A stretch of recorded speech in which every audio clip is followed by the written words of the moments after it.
we're hoping that he would join us very soon, because his team reached out to, for those that were on the space last night, his team was said that they will bring him on.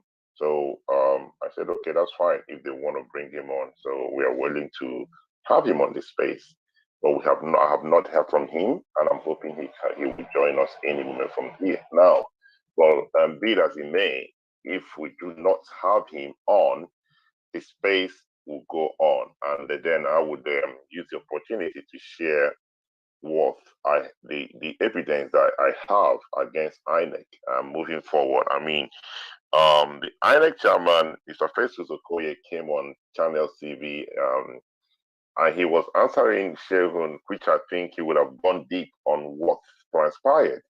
But it appears that they're trying to play the first one on us.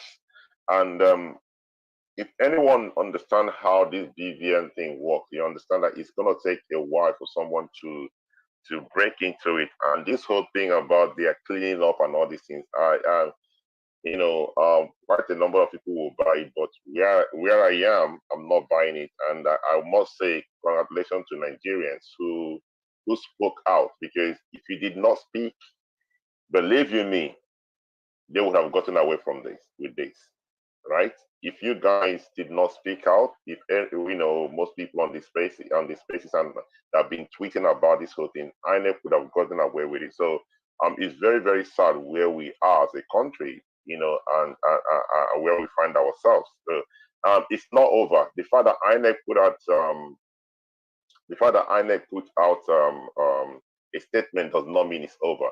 One of the biggest problems we have right now is not only the INEC chairman or the Mr. Festus Okoye, is the INEC staffs.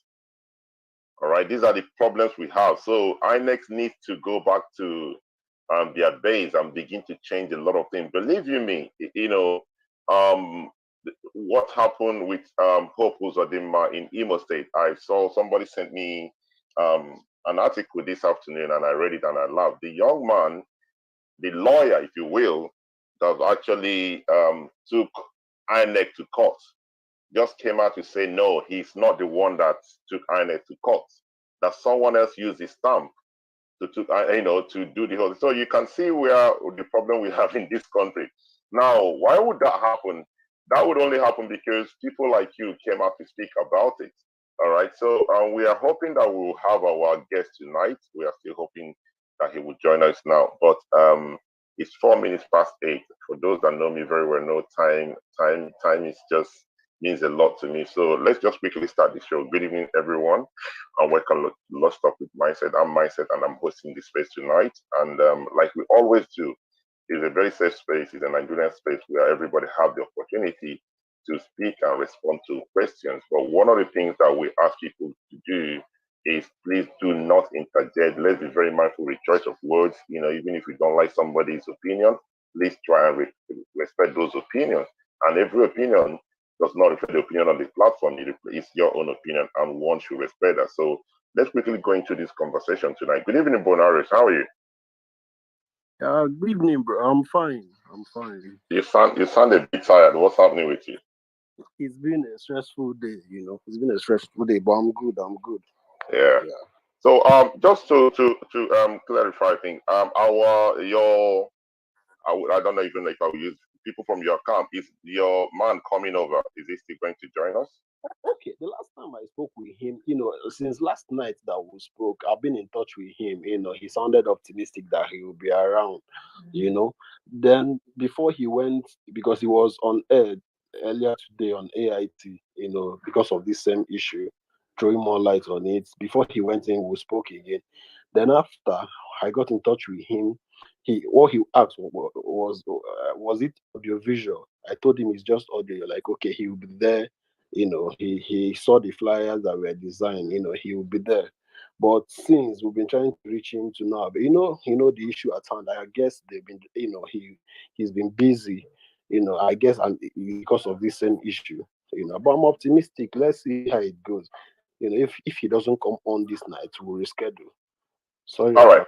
No, it's fine. You see, thank you. One of the things about me is I'm this kind of person. I like to be very straightforward. You see, And I always tell people to treat when someone is sorry, can you kindly mute your mic, please? Sir? Thank you. Okay. When someone is being invited on the space, I'm not inviting the person direct. I've always liked the people to be the ones to tweet about it. If you realize I have not tweeted about it because I need to be very sure, right? There's nothing that you tell people somebody will show up, then they'll show up. Anything can happen. I'm a very transparent person for those that know me. So I try to call him. I found his number. And Bonaro, can you hear me? So I've sent him a WhatsApp message, and he has not. I think he read the message, but I tried calling him twice. He has not responded. Just for you to, because I'm a very straightforward person. I tried calling him 5 minutes before we came online. Okay, just to make sure, but he has not actually responded. So let's hope he will respond. But if for any reason that he did not respond, we'll continue this conversation. But thank you very much. Thank you. So let's quickly. About the inconvenience, even if he doesn't come this night, we can reschedule. It's okay for me. It's not a problem. I mean, the platform has always been there for us Nigerians to discuss what concerns Nigerians. You can invite somebody and something can happen. There might be something that happened that the person might not be able to show up, right? And that's okay. That's life. So we just move on with it now. So I don't know how many of you that saw that listened to Francis Okoye, the what's it called, the INEC, one of the INEC people. Did anyone listen to what he said this evening? Now, he said that most of the things that have been accused, that people have accused INEC of, are not true, because INEC is still doing cleaning. I don't know what they're cleaning. I don't know what they're cleaning, and I don't know when they will stop their cleaning. But the truth of the matter is this. This whole thing, if the Mr. Ugochinyere, if I hope he will join us, did not expose this, believe you me, those people that were born in 1900 and a man using a woman splitting, you would have been swept under the carpet, and this election would have been over before we even start. Now, I said yesterday, and I will repeat it again. We only know what's happening in Imo State because someone exposed that. There is quite a number of states that this thing is still going on. It's not over yet. So let's not just believe that we have actually succeeded because INEC have put out a statement. All right. So as we are still waiting for our guests to join us, let's quickly go to Bonaro. Bonaro, what's your take on what Mr. Tracy said this evening? Okay. I read I read it on Twitter. I read the statement they put out. My response was, you ended up saying, you can actually see that they hurriedly put that thing out. It didn't make any sense. You're trying to do cleanup, and you're going to schedule dates for people to go and verify. It wasn't making sense. They hurriedly they are on hot seat. Yeah, obviously, if you understand, but if people that read body language, if you see the way he was responding when Shehu asked him questions, you can tell that I don't think he understands. I don't think he's aware of what is going on. And based on the source that I have, most of the people doing this are not actually the INEC chairman, right? They are very few of them. There are only few of them, but let's go on. Let's go on. So what is your take? Because you keep cutting off. Okay. So okay. The Ikenga camp, they are trying to reach me. I don't know why. They're trying to. I don't know if he's available now or something. But let me just come. All right. What will happen is, because we need him here, so you can go and attend to him, then come back, and I will make you a speaker. So let's quickly bring another person, if that's okay with you, sir. No Yeah. problem. All right. Thank you very much. Thank you. Let's quickly go to Prince. Prince, good evening. Good evening, Mindset. In fact, I I don't know what to say, but the simple thing is this that I learned. I did a lot of registration for people with my smartphone, close to roughly about close to 600 or 700 people on both fresh registration and the transfer of PVC and replacement. So that period, while I was using my phone, I discovered something. Once you want to take pictures, there is no room for you to take a picture that had to do with photograph, or even a frame or burial frame pictures that I'm saying. You must take the person live, and from what I perceive, it must tally with the first one that you will not smile, and the second one that you are going to smile. So, and from the look of it, it's like the clothes must not be different, as in the attire the person put on must tally immediately. And if you are not fast with it, probably you see they will not accept you, or if the person does not smile very well.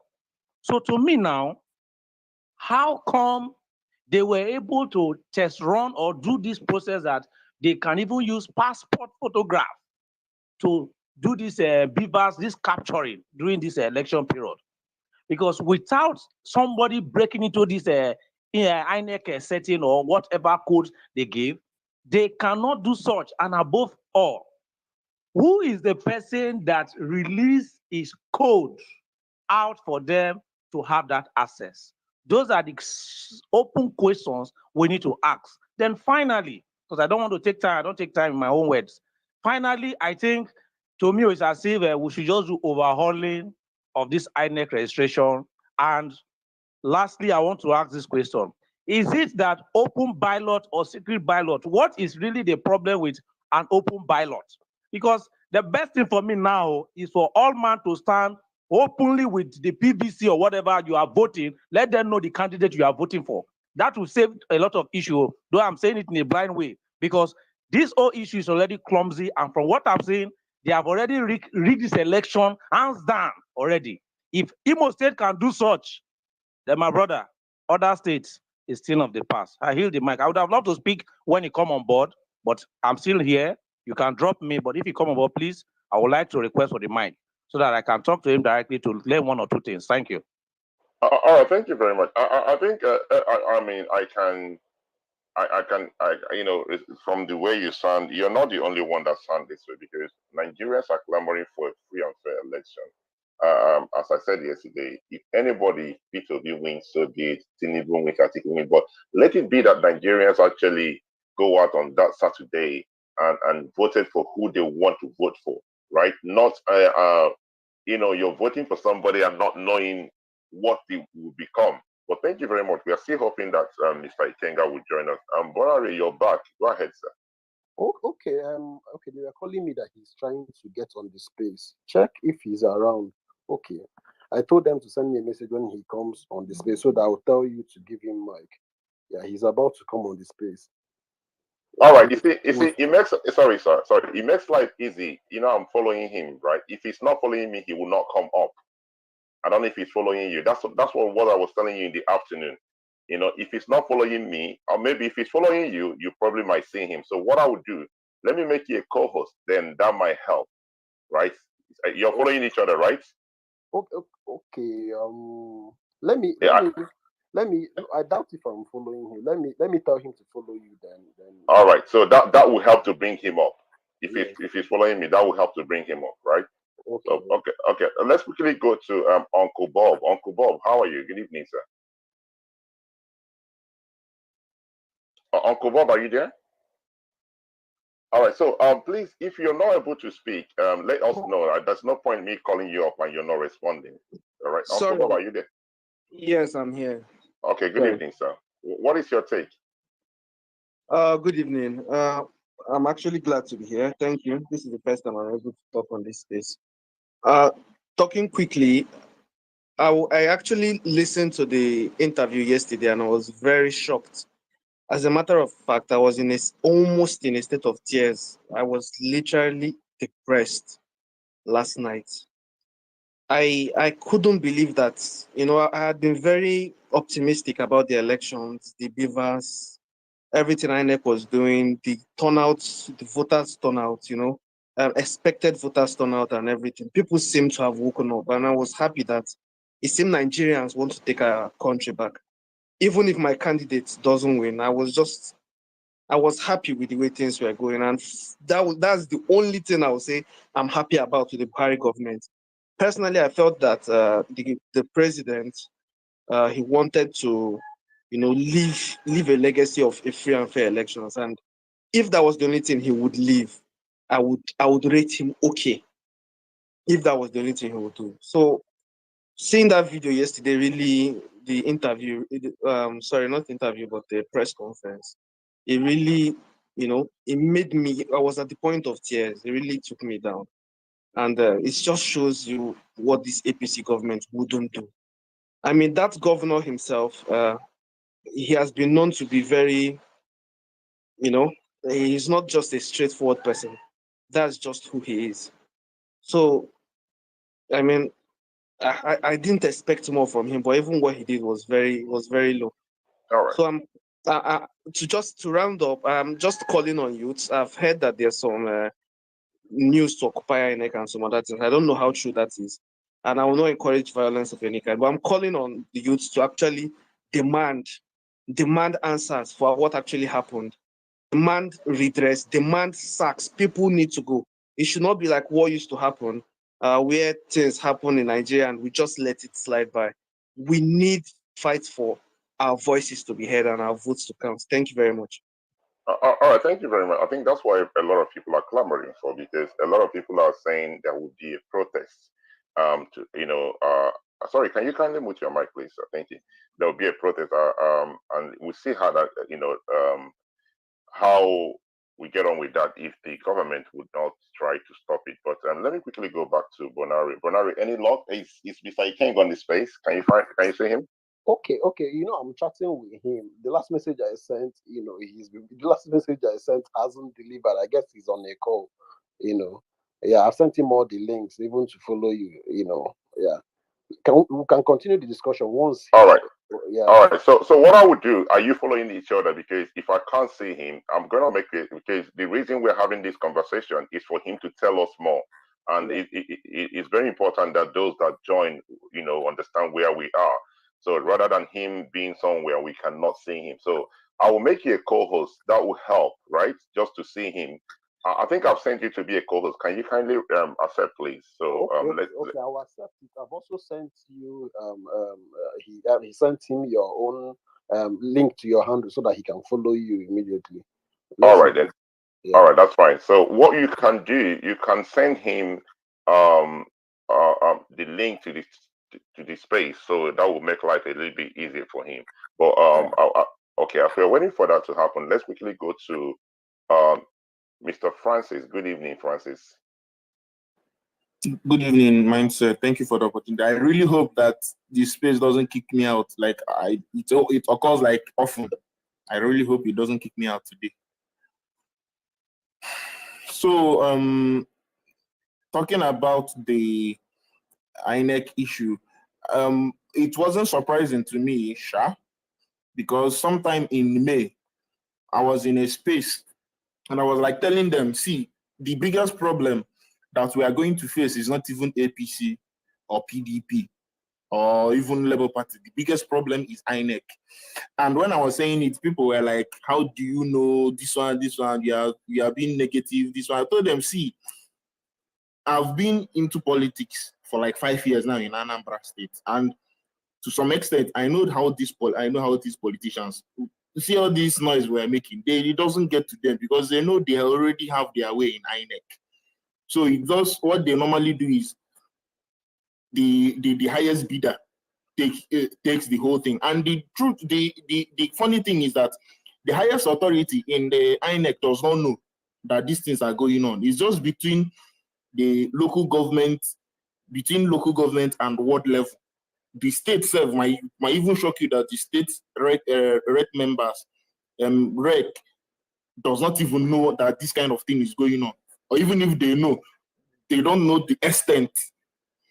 So it's just between the local government and the ward. So to me, it wasn't surprising. I've already prayed, I've always prayed that this kind of thing should be uncovered and people should know what actually is going on behind the scene. Then my advice is, we know that this is Nigeria, and no matter the kind of talk we do on social media, they're not going to do anything unless this is the only country that you not just the only country, right? You must demand it. Like, go to INEC, make sure that you occupy that place. Tell them, see, answer this question. How did this person do this thing? How did these people get access to this? Who released this thing? Like, demand it. Like, see, this thing is deeper than we think. Or when the main details will start coming out, people will start shouting. But let's just keep it at that. Let's just leave it at that. All right. Thank you very much, Mr. Francis. Can you kindly mute your mic, please? I'm going to respectfully disagree with you. You see, I have this mindset of I understand how the world works in my own little world, right? And I respect your opinion, but when someone tells me that when what people are doing on social media does not work, for me, I don't know about you, but for me, I have gotten 99.9% result on social media. All right. Now I will tell you, you said you've been in politics for 5 years. One of the reasons this whole thing came to be, we've got to know about it because it came out on social media, right? If Mr. Ikenga decided to talk about this and give it to the media and Nigerian media, it might not have gotten to where it is. Now, most people saw it and begin to talk about it, begin to tweet about it, begin to tag INEC, right? I will tell you for free, Mr. Francis Okoye was not meant to be the guest today for Sharon. You can go and do your ask people in Channel TV, they will tell you he was not the guest. They have to quickly rebook the other guests. This is not the program they are meant to have today. But because of the power you and I have on social media, that is why we got Mr. Nigerians. I don't want to say managed to get Mr. Francis Okoye to give Nigerians the answers that they are asking for. Yes, the answers is not enough. But let's just have this mindset. Let's not have this mindset that we cannot make a difference on social media. If we understand how powerful social media is, one will use it properly. Now, I understand where you're coming from, that it's good for us to protest. I'm not trying to discourage anyone not to protest, but let's be very mindful that we do not discourage ourselves and say it does not matter. I keep saying this thing. When you tweet something, it might be that nobody liked it. It might be that nobody retweeted it, retweeted what you said. But let me tell you this. There's something I would like you to do. If you tweet something, I think I would go on sorry, what is it called again? I forgot. My brain is everywhere. You take people that have seen what you tweeted. Maybe it might be 5 or 10 people. From that 10 person that sees it, and they will tell someone about it. So it makes a lot of difference. Yes, we can go out and protest, but we must. If social media is not that important, there's nothing that will make this government stop social media. They ban it. And believe you me, let me just give you the answer that you might be asking. You are not. Let me just give you an expo, if you will. There's a lot happening that they might ban social media before the election. They might, if they get their way. They might ban it. All right. But as we are still waiting for Bonari, please, is our guest here. We just want to make sure that a lot of people want to hear from him, not from me.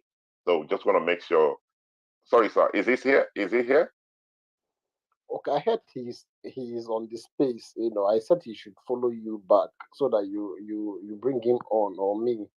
He can follow me back so that I can bring him on. I'm waiting for their response. All right, that's fine. So if it's not following me or it's not following you, there's no way we can see him. All right. So it's 25 past. Okay, but I can actually ask him to request for the mic, right? So yes, if you can see him on the space, is he on the space? Because I think I've seen him. Okay. I've seen him. Okay, I think I've seen him. I've given him the mic. Okay. Okay, Mr. Ikenga, I've just sent the mic to you. You have to respond by accepting the mic. I think I've seen him on the space. Let me invite him again. Yes, I've sent him the mic for him to Mr. Ikenga, if you can hear me, yeah, he's still there. He's still somewhere, but I just want to make sure that sorry guys, let me resend the mic to him again. Okay, I'll send the mic to him. Let's hope that he would request for the mic. He would accept the request. So let's quickly go to Mr. Effiong. Mr. Effiong, good evening, sir. Yeah, good evening, my side. Good evening, everyone. Thanks for having me today. What I have to say is just a short one. I've heard some people holding brief for INEC, but I beg to differ, and the reason is simple. You know, earlier this year, or maybe middle part of this year, we had, or it was stated, and it was a fact, statement of fact that INEC, that is the leadership of INEC, we deployed Mr. Nwafo, who was the brain behind this BVAS technology, and made him an administrator in Enugu State. And no explanation whatsoever was given to that effect. And despite the clamor by the general public for that decision to be rescinded, nothing has been done towards that.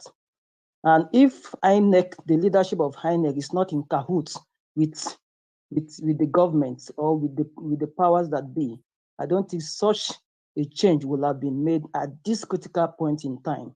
I don't think that. So I think the leadership of INEC has something fishy under their sleeves, which they are trying to do, and they are already showing us with this, with what is playing out now.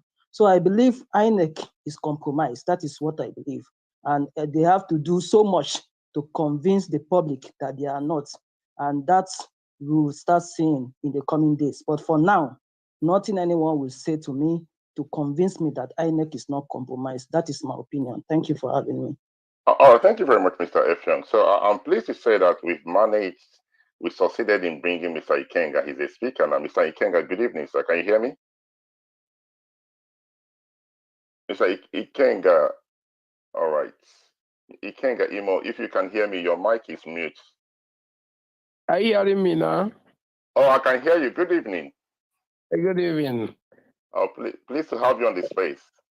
Thank you so much. I think this is my face-space interaction, so I'm learning. I can tell because I think we struggle a little bit, but at least there's always a first time for everything. Thank you for making out the time. I know it was an impromptu invitation, but you just made out the time. I know you're quite busy with what is going on. You know, Mr. Ikenga is a Nigeria Opposition Coalition, CUPP, and spokesperson, and is a human rights activist and a constitutional lawyer. So, Mr. Ikenga, we're just going to dive into the conversation without wasting your time or the time of Nigerians who have been looking forward to hearing from you. You know, it takes a brave person to do what you did yesterday. You know, knowing the kind of country we are, knowing the oppositions we are fighting, knowing what is at stake in 2023. Actually, you know what? Let me just allow you to introduce yourself to the people. Then I'll go into the conversation, if that's okay with you, sir. Okay, my name is Ikenga Ugochinyere. Go on. I speak for the CUPP, the Coalition of United Political Parties, but I'm also the candidate of People's Democratic Party for either North and South federal constituency for the House of Rep seats. All right, thank you very much. So let's quickly go into the conversation now. We've seen the videos, we've seen the evidence. I don't know how you got those evidence, so we would like to know more. What prompts you? How did you manage to, risk your life to go this deep to bring out this evidence? Knowing the kind of country we are. Okay, first of all, if you watch for the last 10 years, I've been involved in activism of this nature. So, and that is why you see, I almost have spent like 5 different times in detention under this president because of issues like this. And you remember when they wanted to remove the CJN, when I alerted Nigeria that the Code of Conduct Tribunal will issue an order that the CJN should step aside. But Nigerians, they felt I was raising false alarm. How can a Code of Conduct remove the Supreme Court Chief Justice of the Federation? I even went further to obtain a court order in the event that he's forced to step down, that Tanko should not be sworn in. People ignored it, and at the end of the day, the same thing happened, and the same Tanko came and messed up the entire Supreme Court, only to be forced out to go. Now, this same method, most times, as you are aware, people volunteer this information to us because of our track record. At times we go on looking for it. But of course, you should know that there's risk associated with it. I know the risk that is involved in all that I did yesterday. I prayed over it and I said, I will not even call a press conference. I will make a live broadcast. There was a reason for live broadcast because if I call a press conference, they can try to, source some media houses not to report it the way Nigerians deserve to hear it. That's why I took 1 hour to open those pages before everybody so nobody can cover it. I know the privacy issues and so on and so forth. But let me be honest with you. We can't have a country that we have suffered so much, expected so much in terms of electoral reform. You know how hard everybody fought for us to get the last electoral act signed. And then you can see the kind of enthusiasm that young Nigerians are showing of their readiness to involve in the political process. Now, when I got that intelligence and information, if I have kept it to myself because I'm scared or tried to, mess it up, then if young people do not have value for their vote in 2023, this country may slide into civil war, or this country the young people may lose hope completely of voting in the electoral process. So when we got the intelligence, I didn't believe it in the first place because I didn't believe that it can get to a point where somebody can have an access to upload fake, adulterated, and criminally generated data into the central server. So when I got the information, what we now did first, we now said, okay, let's take Imo, which is closer to us because the data is very big to review. So we started printing them out. We spent almost 1.something million printing all those registers out. So we now started going through it. But something told me to go to Amoma, knowing the history of the Imo governor, as has to do from the way he got his judgment from the Supreme Court, that if this thing happened in 18 states and Imo is among it, then the first place to check should be Amoma. So that was why when we opened Amoma with our team, we didn't even get to 5 pages. Before I started seeing Clinton Dion, Johnson Mega, we started seeing names that does not come from Amoma, which is a remote village in Olo. And if you see what these people did, is that they lifted the data from a foreign database. They couldn't even have the time to remove the male gender or the female gender. You will see like 1,000 registration with female picture and the gender will be male. You see like 2,000 registration with male picture, the gender will be female. You see a woman that is, a great grandmother and the date of birth is 2000, 2002, 1999, and so on and so forth. Then when I started seeing that even the pictures that were used, because I was there when they were doing this continuous voters registration, we took some of our people to the registration center. My brother will spend hours at those registration centers just to be captured. They will tell you there's no network. They will tell you there's this one. So there was no way they were using passport or doing capturing with a brochure. We have to wait for them to capture. And I know how the machine captures. So when I now started seeing pictures that were cut out, like frame from burial brochures, from calendar, from different types of elements. The picture were cut out from different types of things, and the pictures were uploaded into the database. I knew there was a problem. That's when I started checking the whole of Formoma. We started checking the total number there, nearing 46,000. We checked Amiri, the same thing. We now went down to Ida Tosat. In Ida Tosat's own is so shameful. There was a particular plane, it is one of the new planes, they call it Amumebe Manu Mall in Ida Tosat. The entire registration from number 1 to the last person, they did it with passport photo, brochures and calendars and change of name pictures of magazine. That is what they captured and generated fake name completely for those ones. Same thing they did in part of Ikenga, part of Mbano, part of Nkwere, part of Uguta. That was when I now believed intelligence that selected words and pulling in it have had their data as compromised and fake registration uploaded.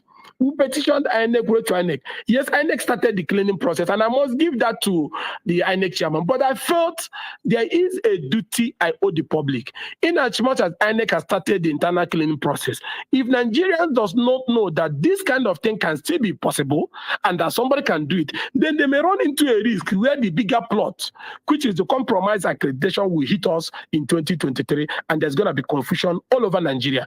I felt that despite the fact that INEC has even cleaned up almost 1 million of double registration on some of these data, that it was not enough. People need to answer for their crime, because let me tell you the problem of this. Those who release their passcode and their password or email address for these criminals to sign into the Beaver machine or sign into the back-end data of the commission storage and upload this generated information in this magnitude, also have the capacity to upload pre-accredited fingerprints into the device on the election day, which is, and I took time to find out from the insiders who gave us information when I started uncover that this is true. And I said, okay, let me know how this will work. The first stage is to upload this fake registration into the server and have close to whichever amount of number you want to have. Then the second one is the recruitment of ad hoc staff. You now recruit ad hoc staffs that is going to work in those specific polling units and wards. Remember, this is not done in the general state. They choose the particular ward they want to strike. They choose the particular polling. That's why people don't know. So on that day of election, they want to also influence ad hoc staffs that will be recruited and posted to those specific polling units. So that once they arrive, they carry the entire materials, they upload the accreditation, and then they post the figures. So we'll be here voting and shouting whether obedient or articulated or whatever. You'll be there suffering and voting. Only for around 5-6 p.m. you start hearing boom, that's 5,000. 20,000. That will mess up what Nigerians have been working hard and sabotage our people's quest for good governance. And that is why I now find out that the last stage of the plot is that the same people who uploaded this sentence will also upload pre-accredited numbers into the what they call it, the server, thereby showing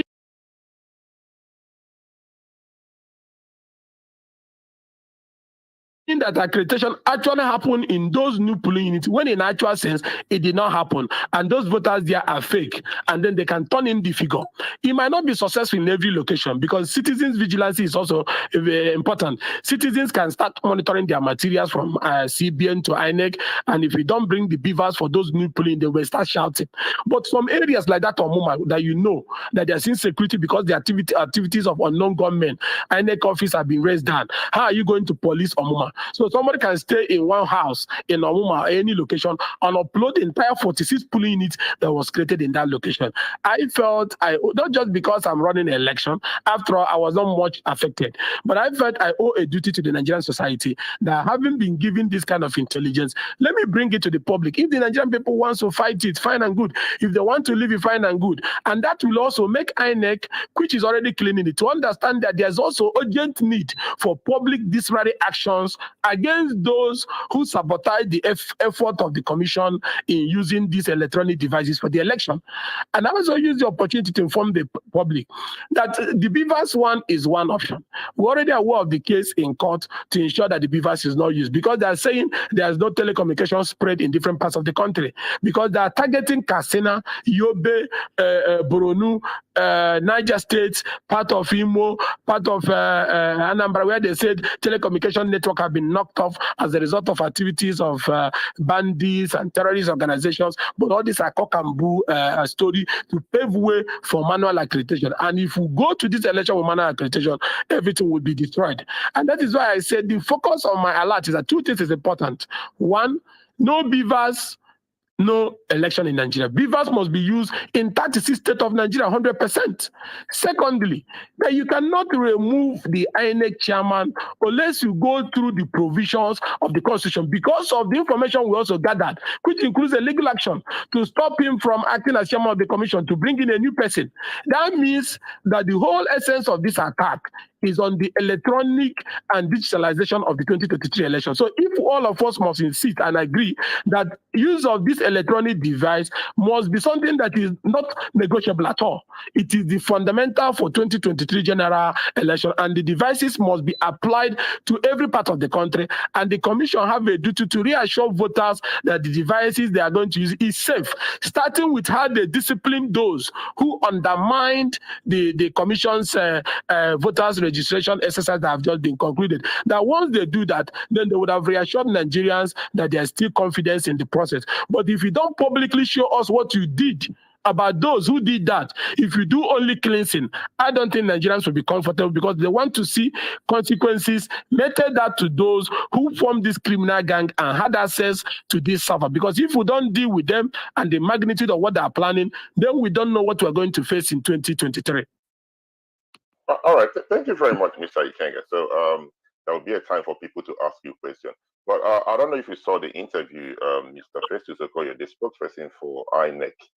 He said they are aware of what is going on because they're actually doing cleaning, right? They're cleaning their servers and everything, and that it's not possible for those things that we saw with our, with our old crow eye, if I will borrow that word, that those things are not possible, and no one would take, anyone that takes INEC to court would lose because the law would not allow such. Now we need to find a solution. We've seen this whole thing. I mean, it's everywhere, right? Everyone knows what do you think as Nigerians? What can we do right now to stop this happening? What is your suggestion?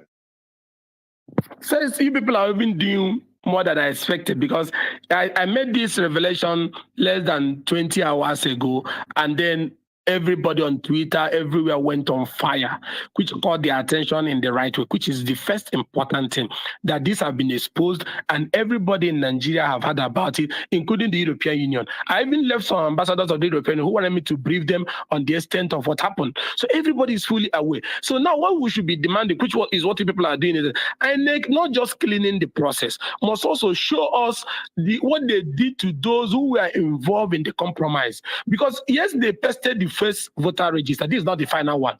But are they expecting us, having seen this, to keep quiet and wait for the cleaning process that we don't know what is the content or what is being cleaned? Is it not in the interest of everybody that this was brought to the attention of everyone, so that when you are cleaning, you do extra cleaning to be sure that these ones that are not double registration, which are outright forgeries, are completely deleted, and you record back all your voter register in the 36 states to still check them whether there are this anomaly in all the 36 states. But coming to what we can do is very simple.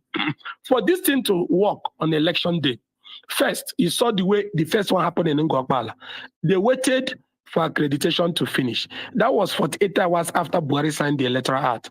The governor of Imo went to election in Ngokbala. They waited for accreditation to finish around 12:01, and then they deployed the police and the DSS and the army. They started raiding all the polling units, carrying the ballot, carrying the beavers, carrying the INEC staffs. Now, what's the best way? The best way is that you people need to encourage people. When they finish voting, they stay behind in the polling, because most times when you have 100 people in the polling unit, it is not going to be easy for you to raid the entire polling unit. That is another way you have to deal with the one they will do after accreditation. Because why they do that one, once you finish putting your fingerprint, they raid there around 12:01, use the same fingerprint you have put into the machine to, even if it is 20 that was accredited, they will write 20/0 for the candidate they want. But that one is not enough for them, because the rigging will be limited to that 20. Now they have advanced it to this level where they want to do total upload. To avoid it is one. If it's election day, the citizens, through the party agents and other people, will follow the material, whether from central bank that they do it or from INEC office, to the distribution center. Before they distribute, citizens should demand to ensure that the card readers for the entire temple unit of that area that is about to be distributed is complete. Because for them to do this, they need to take the card readers of those areas away so that they can carry the INEC staff to a secret location where they will preload and then accredit. Now, if we follow it to the collections, to the election point, we check query the card reader to be sure there's no preloaded accreditation inside the card reader before we start voting. And once they finish voting, we ensure that they transmit the already voted result in our presence. You will see them send. You must press the send button. Like in Ngokbala when I was there, one of the staffs, she said there was network problem, she cannot do this, that she needs to go to the office, and we said no. We looked at the device, we saw the bars of the network there. There was network. We insisted that she will not leave until she sends it. We have to force her for her to snap it and then send it.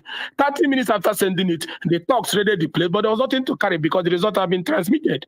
So if our people will be vigilant, starting from distribution of the card to the voting point, and ensure that the result is transmitted before we allow them to move move or even follow them to the next location. Because for them to do this, they must move the candidate to a secret location, or the candidate will not come at all. That is when they can upload this pre-accredited fingerprints into the beavers as accredited figures. But assuming they don't do that, they will repeat the Ngogbala method, which is wait for accreditation to end around 12:1, read the polling units, carry the beavers machine, bring out the total number already accredited, and write the result, to say it's 20/0 and transmit. I believe that 40-50% effort, if put in by the citizens, can bust them and they will not be able to do this on election day. All right, thank you very much. So what I will do, I'm just going to allow those who are on the platform who want to ask questions. Let's quickly go to Mr. Josie Ibe. Please go ahead with your question to Mr. Ikenga. Okay, thank you, sir. Mr. Ikenga, thank you. I'm really grateful for what you did. I've been watching you many times. I saw your boldness, staying in that place and be doing that is not really even. I watched even today. I was just going through even the court judgment and so on. So for me, I won't call mine as maybe a question, because I see everything you just did. I'm from Imo State. I'm from Olo. I know Hope Uzodimma more than even because it's close to Omuma. Omuma is close to my place. I'm from Okodo. So I'm close to there. So nobody can tell me about it. Okay, so you know the place and know the situation there. There's nobody. People have run out because of ESN. I'm from Okodo. So you know where Okodo is. So I know Hope more than you. Just close to my house. I can walk straight to that place. So the problem now is because we are just talking about implementations, right? And implementation is on the election day, right? Going to the election, people trying to. But now, how do we mitigate this thing? So the first thing is INEC is aware. If anybody tells me that INEC is not aware, I will say it's a lie. Even that man may be aware of it. They just put him in that suit for you guys to, to do as if maybe, because, just his body language speaks a lot, even in the past election, right? So nobody can tell me that. Then what do we do? For me, as a person, I would say that when I hear that INEC is saying that they clean the system, it's just so laughable to me. As someone who understands technology, it's so shameful, it's so laughable, where you have a lot of professionals in Nigeria who understand the system, who knows these things we are talking about. So what is the solution here? There must be a third-party auditing. INEC don't have any right to audit the system or clean the system. Then where there was no quality gate put in place. How do they check all the whole data? How do they check all the systems? How? There was no quality gate. So who did it? So when you're telling me now that INEC is doing cleaning, who is doing it? Why will it be INEC doing it? There must be a third party doing it. And this third party, all the whole political parties need to be aware of it. It needs to be clear. And what they are doing needs to be clear with everybody. And this portal will be a portal where will be visible, where people can be able to see the names of people, right? But you cannot be able, maybe some of their data will not be maybe because of data protection and so on. But if anybody tell me that INEC is not working with APC, I said it's a lie. INEC knows about it. The INEC chairman knows about it. All of them knows about it.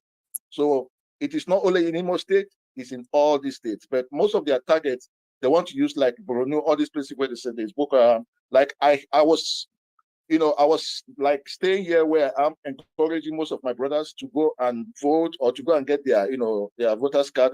But they were telling me that in Imo State, like places like Olu, Okodo, Njaba, all these places, even where that Hope, you know that the polling unit there is burnt. There's no polling unit there in Hope's local government. As I'm talking, there's nothing like that.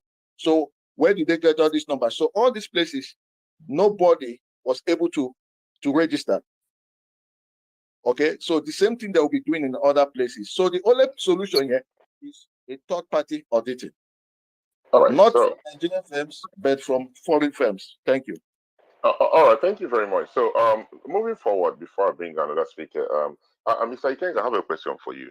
Now, all these things you say we can do that on the election day, but just holding INEC responsible, being a lawyer, you're a lawyer, so can anyone sue INEC by what you've uncovered they've done? Is there any legal step one can take and say, you shouldn't have allowed this to happen?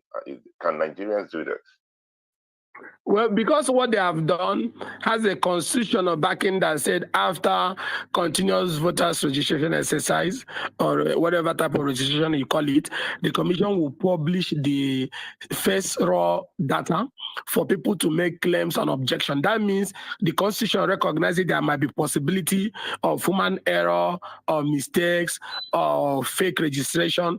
That once those data of complaints are collected, then the commission will clean that process and then publish the final register. So I think if one wants to sue successfully, maybe if this is repeated in the final voter register, the general, because what they publish now is the continuous voter registration exercise, the one that we just ended some weeks ago.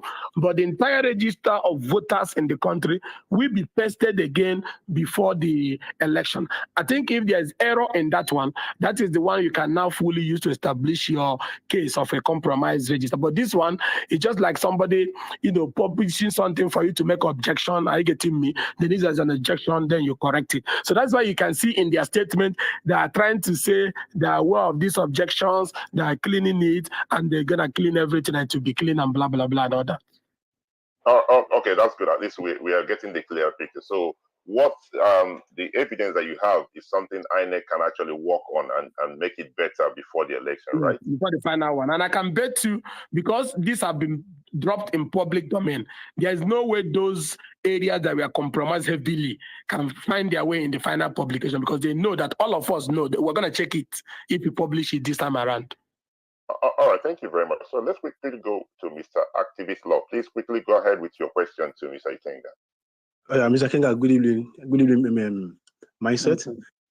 Okay, sir, I want to ask, when the number, if for instance now that accreting number of people that are voting in a particular polling unit, and it is recorded not on the register per se, but the number of people that are created by the beavers.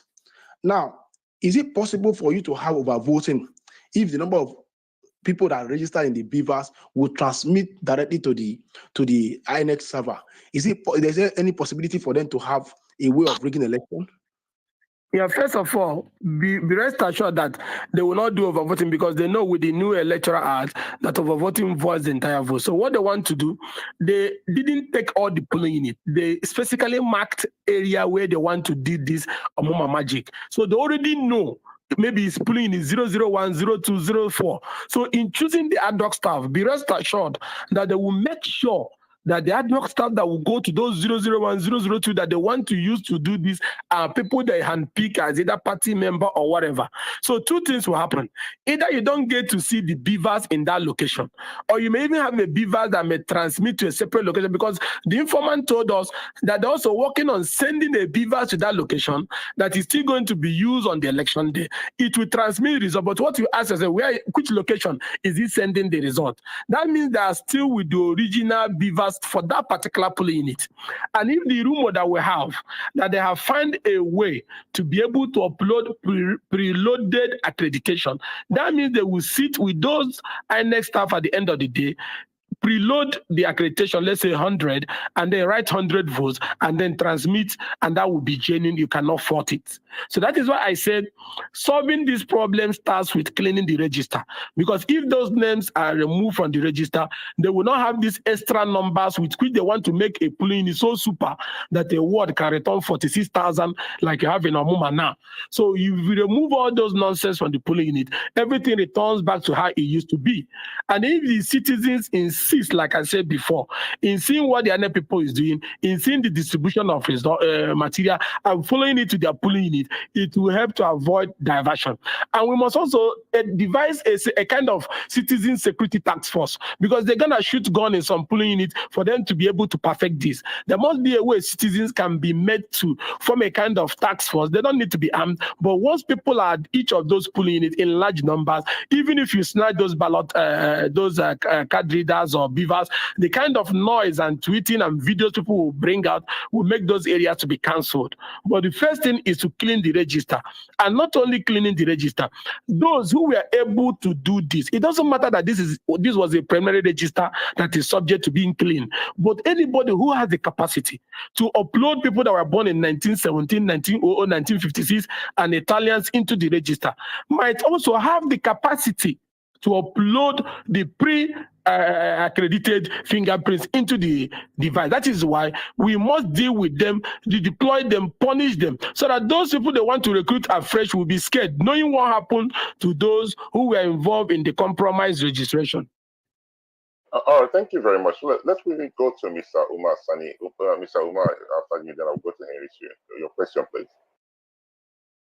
Hello, I welcome Mr. Imo Ikenga Ugochinyere to this platform.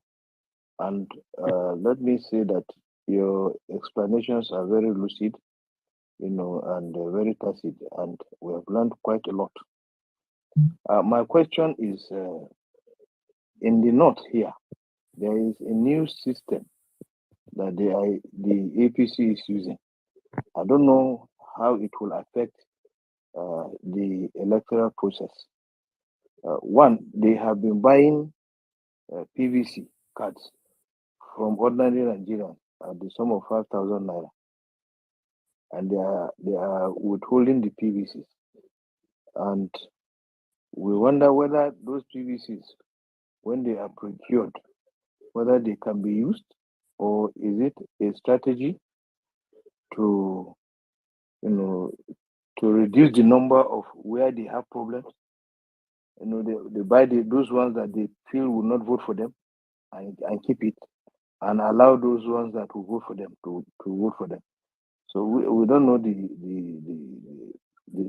strategy, but I'm sure that with your experience, exposure, and your ability, your electoral ability, you have been exposing so many of these things, not only anything to do with INEC, but anything even to do with the legal implications. What do you think is the reason? Number two, what is the essence of going to court to go and try to institute an action secretly with the aim of discrediting the technology? Is it because they are afraid that within technology they will lose election, or is it because the technology itself has not been properly couched in the language in the Electoral Act that the courts can look at it and throw it away and say it is against the Constitution of the Federal Republic of Nigeria? These are my questions, and thank you so much. Thank you so much. Let me start with the ones that are buying the cards.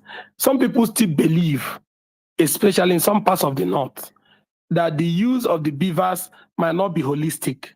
Their room might still be given for manual accreditation. But what they don't understand that the new Electoral Act has completely deleted all those provisions on incident form. So once INEC deploys the electronic accreditation system, there's no other way you can vote. And then there are people who are buying in some locations. If they feel they will not get vote, then it's better you buy the card, the voter's card, and throw it away so that those people does not vote. So whatever is driving the reason that people are buying the card, it goes because if you buy the card, you cannot accredit with somebody's card if the machine is used. So it's either you still hope that we do manual accreditation, in which case we bring the people out and then use their card, or you're going to throw the card. But whichever way, none of these options is good for our electoral process. Then going to the issue of the court process. If you look at that court process, the argument is making is that there is no telecommunication spread in parts of the country. And we have gotten intelligence before that this national, that this agency, NIC, what they call it, that works with NCC on this, our telecommunication infrastructure, that there is a communication problems in places like Katsina, in Borno, in Yobe, in Zamfara, in Niger, where they say that the bandits and the terrorist group have blown up the mast. So therefore, you using full electronic accreditation and the transmission of results might not work. So therefore, the communication framework of the country is not well prepared for holistic application of electronic transmission. And INEC have cleared to say no, with or without that our device have the capacity to transmit. Either they are saying it uses satellite or something. So the commission is saying that they can still transmit whether there is mast there or not. So whosoever that is behind the legal action is possible possibly now looking for a way where the court will say, yes, because of this lack of communication infrastructure spread across the country, that do not use the beavers in certain areas, in which case the commission will not be banned by a court action to do selected application of the beavers machine. But with the way this matter have gone, I don't think there's any reasonable judge in today's Nigeria with what is going on now that will even touch that case with any right or left hand. All right. Thank you very much, Mr. Ikenga. Just to put ask you a question. Okay, let me quickly bring on Mr. Henry Shield. Then I'll ask you a question on the court case. Henry, please go ahead. Sorry, Henry. Can you hear me? Am I audible? Can anyone hear me? Yeah, you're audible. I'm hearing you. Okay, Henry, if you can hear me, please can you kindly unmute your mic? It appears you're here, but you're not responding.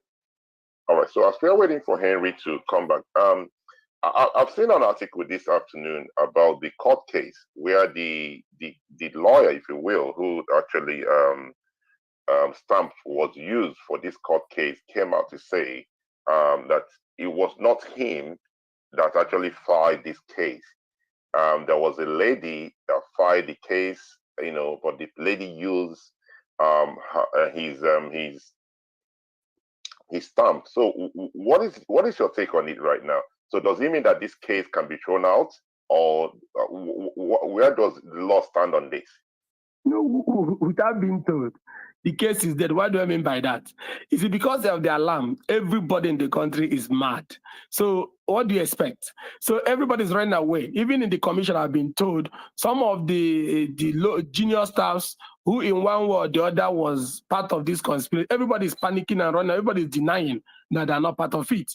So if the other lawyer is claiming that she was not aware, the point remains that there's already a problem, which goes to the financial that everybody have accepted that this is immoral, this cannot work, this is something nobody wants to be associated with. And if everybody's running away from it, how is it going to work in the court? So there's even no judge in public interest. Having had these stories all over every part of the country, there is no reasonable judge that wants his name to be associated with this. So it is this deniers and counter deniers is also good for all of us. It means that in the paradise of the bad people, there is commotion. All right, thank you very much. So let's quickly go to Mr. Tanko. Mr. Tanko, please go ahead with your question. Okay, yeah. Good evening, everybody. Yeah, I saw the, you know, if I watched it, you know, when he was doing the presentation about, you know, the inconsistency of the voters register, you know, with some, what do you call it, some, you know, in the register where some names were allocated to female, while some females' names are allocated to male, while some have, you know, some kind of ridiculous ages and whatever. So, and you know what captured my attention at that moment was the fact that he stated during the presentation that the national chairman of the INEC, you know, is still, you know, they trust him that he has no any information on that irregularity, because they have already confirmed that the INEC has cleaned up the voters register. My question now on this matter is this. You know, now we have heard that a lot of people are trying now to run away from the case. Even the lawyer that is said to have filed the case now is saying that he's not the one that filed the case.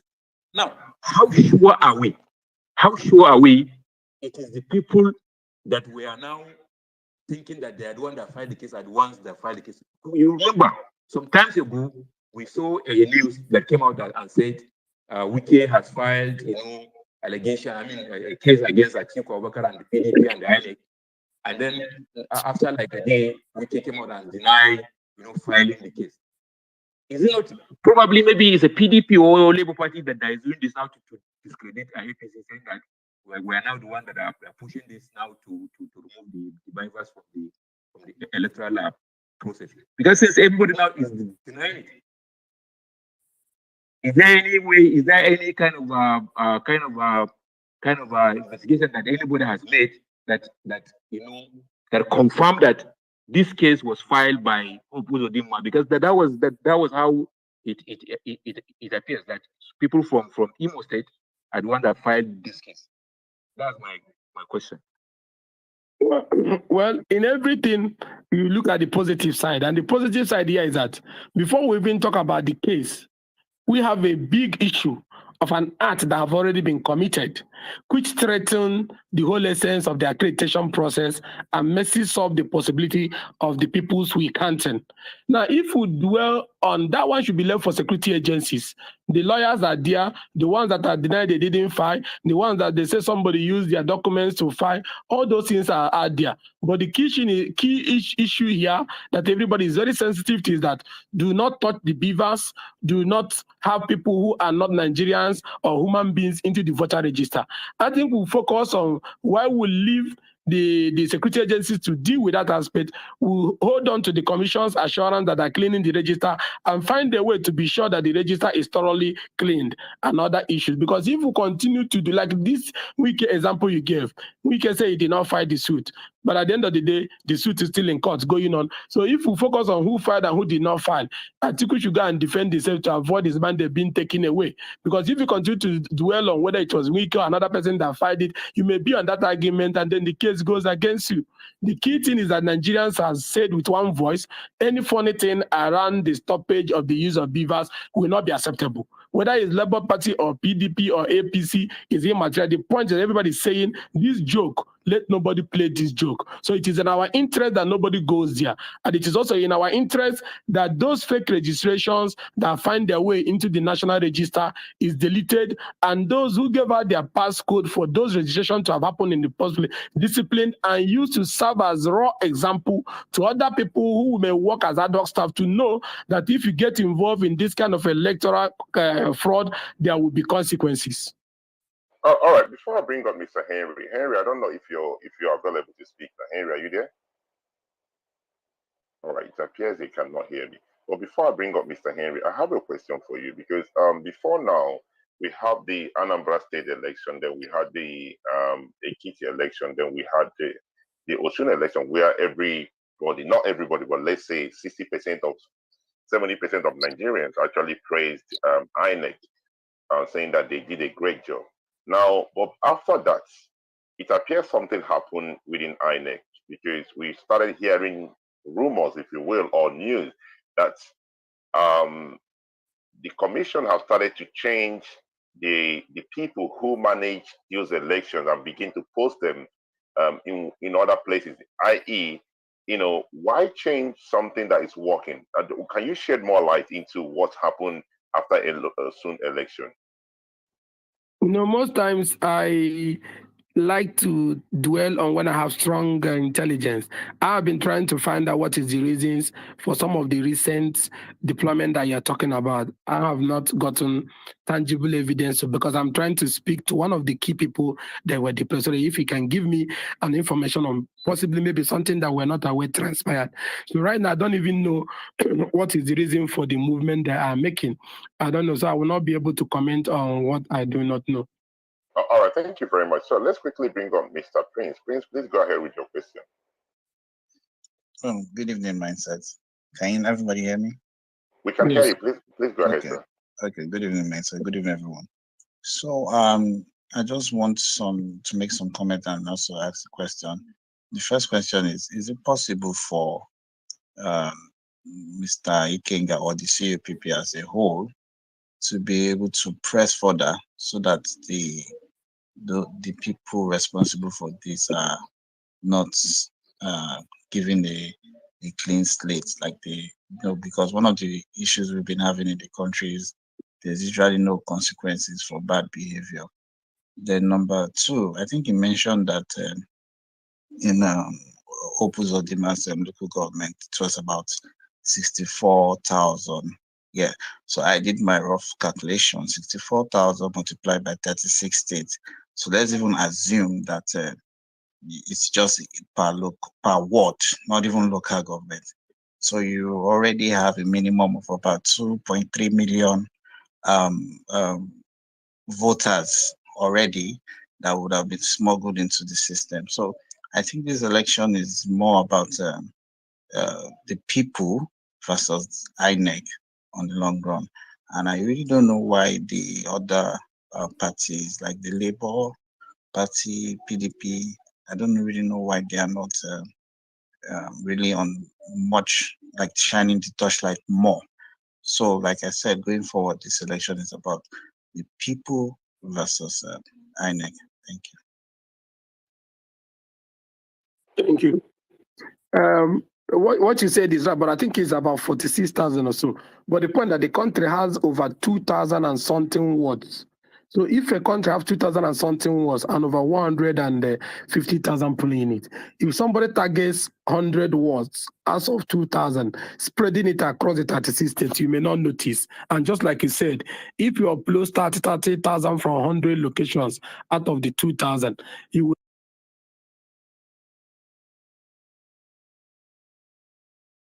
no, but the impact is going to be felt by 6 p.m. when the results start coming in. And because this election is strictly by beavers, there will not be outrageous figures. So if you are winning somebody like what happened in Kogi, they were winning in Igala with 2,000, 3,000 votes. But immediately Yahya Bello them dropped those votes from Okene where you have 90,000 or something. It completely change the equation of that election. So that is what unaccredited figures can do to an election. It will change everything completely. So that is why vigilance is the word to ensure that these things are cleaned from the voter register, and that when the final publication is made, that all of us should spread message across to everybody. Please go and check the final register that have been pasted so that we'll be sure that strange names are not in your locality. All right. So before I bring on the next speaker, let me ask you a question. Quite a number of people have actually contacted me and saying that they are asking INEC, because I keep telling people to go and pick up their PVCs, but they say INEC are not giving out the PVCs. I mean, can you shed more light why INEC have not been giving people out their PVCs? Most people that are complaining are most of the new registrants. And the card printing, they said, will be ready by, I think, October ending or November. I don't know the date, but is it that next month or something, then they will start releasing this one that people rush to do. So most of those people, their cards are not ready. The cards that are ready that are there are those old registrations and those continuous register that people did at the LUGA level that particular time that are ready. But these new ones that people rush to do, from the release of INEC, I saw yesterday, I think they say next month, ending or thereabout, they are going to, it's contained in that release they issued on Monday that they are cleaning the register, which they said the cleaning will not affect their timeline for releasing the new PVCs around that October or thereabout. So these other ones that they are own are there still in those local government area. But most of the problem people have at times when they register, when they want to go and pick their card, either they're going to different locations or they don't know where they actually registered and so on and so forth. But people who have their cards ready are getting it if they go to their local government office. Some of our supporters will take them to the local government headquarters. Once they check that their card have been printed, they go there and they get their card. But most people that will take to that place will only get there and discover that it is people that just registered this recent one, and they'll just be suffering us to go back and forth that they have not been given their card. So I don't know what is the reason for the other people, and I can't speak for that. All right, thank you very much. So to those who have been asking for their PVC, so Mr. Ikenga is saying by October, hopefully, you might be able to get your... If you go and read the Monday release of INEC, is in that their statement that this cleaning process will not affect the timeline for releasing the card, which is next month. All right, thank you very much. So let's quickly go to Bonario. Do you have a question for Mr. Ikenga? No, I don't have any question. He has actually elaborated on what I said yesterday. You get, like I said, like they always say, the price for freedom is eternal vigilance. And my people in Idato, we know what we've passed through. This time around, we've learned from our mistakes, and we're not taking any chances. That is why you saw that this particular incident was busted from Idato. We know what we've passed through. As Nigerians, we all know what we've been passing through, seeking good governance. So what we owe ourselves, the duties we owe ourselves is to be vigilant. Let's try to stay 2 steps ahead of these people. They will come together to to cook up their machinations. But if we stay vigilant, stay ahead of them, we'll always bust them. They're not that smart. Yeah. All right, thank you very much. Before I ask the next question, let's quickly go to Dr. Dasuki. Doctor, good evening. Your question to Mr. Ikenga. Well, no, I guess Mr. Ikenga has clarified what I wanted to contribute on, which was, as he said, this is a continuous registration processes, and as usual, there's a large amount of data that INEC is receiving. So I think it's only normal to have data quality issues, and then like INEC has already said that they are cleaning the data. And then let's get to the final stage where the final registration is going to be published. And then from there, people can start to complain whether INEC has been compromised or not. But for now, it's just normal. As long as you're dealing with a large chunk of data, there are always data quality issues. It's everywhere. And I'm sure the people that are here that have studied computer science, they are aware of the whole idea of data science, the whole idea of data cleansing when you're dealing with a large data warehouse. So I think we should first get to that stage before we start saying INEC has been compromised or INEC hasn't been compromised. And just like you said, Dr. Mindset, even though I saw your tweet where you said it seems INEC and the courts are being compromised. But again, if you look at it from the other angle, why is it we don't give credit to INEC? When the opposition wins election, we say INEC is doing okay. But as long as it doesn't favor the opposition or INEC is trying to do something, they say they are being compromised. And now move to the area of beavers as well. Where whatever will happen, we need to understand that Nigeria as a country is in the global south. As long as whether we like it or not, technology fails. Technology even fails in saner climate. Technology is never 100%. One reason why technology always fails, again, we've said it here, human errors. A human being is not a computer. There is always going to be discrepancies. But I want to even move on from human error to what infrastructural issues. We already know that in the whole of Africa, we have infrastructural issues. So what happens? Are we saying that on the day of INEC elections and we have issues with bandwidth or internet connectivity in some particular areas, then it means election wouldn't hold on that day because there is no internet connectivity? There has to be an alternative, which is going to be manual accreditation. So these are stuff that we need to be realistic based on the context there. But Mr. Ikenga can explain further, but I think it's too early for us to just, not Mr. Ikenga, but for some of the commentators to just say that INEC has been compromised or INEC is, let's just wait and let them do the data cleansing.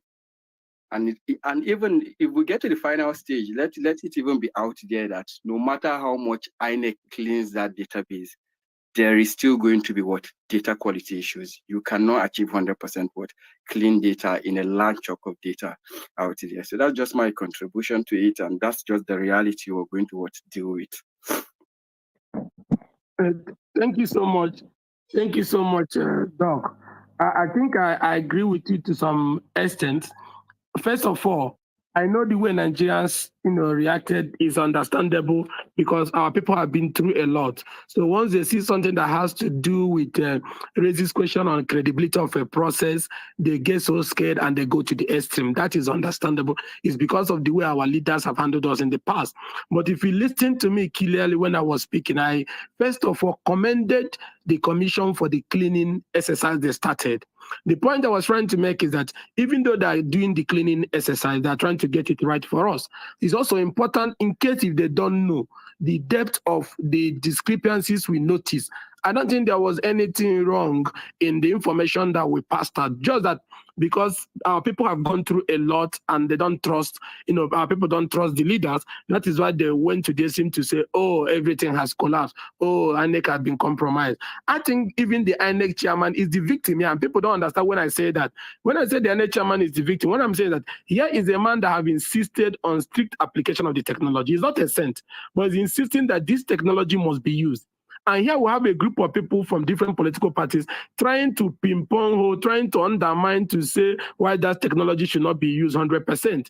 So at this particular moment, as long as the chairman is insisting that this technology must be used, the voter register must be cleaned up, I think at this moment we should not go outrightly condemning the commission to say they have done bad, but help the commission to ensure that those their staffs who were used or work with those politicians to undermine this registration in some states are fished out and then dealt with so that it will serve as an example to other people. And also to let the commission know that extra vigilance is required and that Nigerians will not take anything less than having a free, fair, and credible election. So I understand that the extreme comments that have been all over the social medias by Nigerians who are so worried whether this thing is going to, take away their hope and expectation of voting the kind of leaders they want. But at this stage, we'll give the commission the benefit of the doubt. Let's wait and see the cleaning process. But at least they have known that the Nigerian people are also aware. And I strongly believe that when the final register comes out, all these fears that have been expressed will be taken care of by the commission leadership. All right, thank you very much, Mr. Ikenga, and thank you, Doc. Now, let me try to refresh your memory, Doc. If you followed my handle of picture, I think you've been following for over a year now.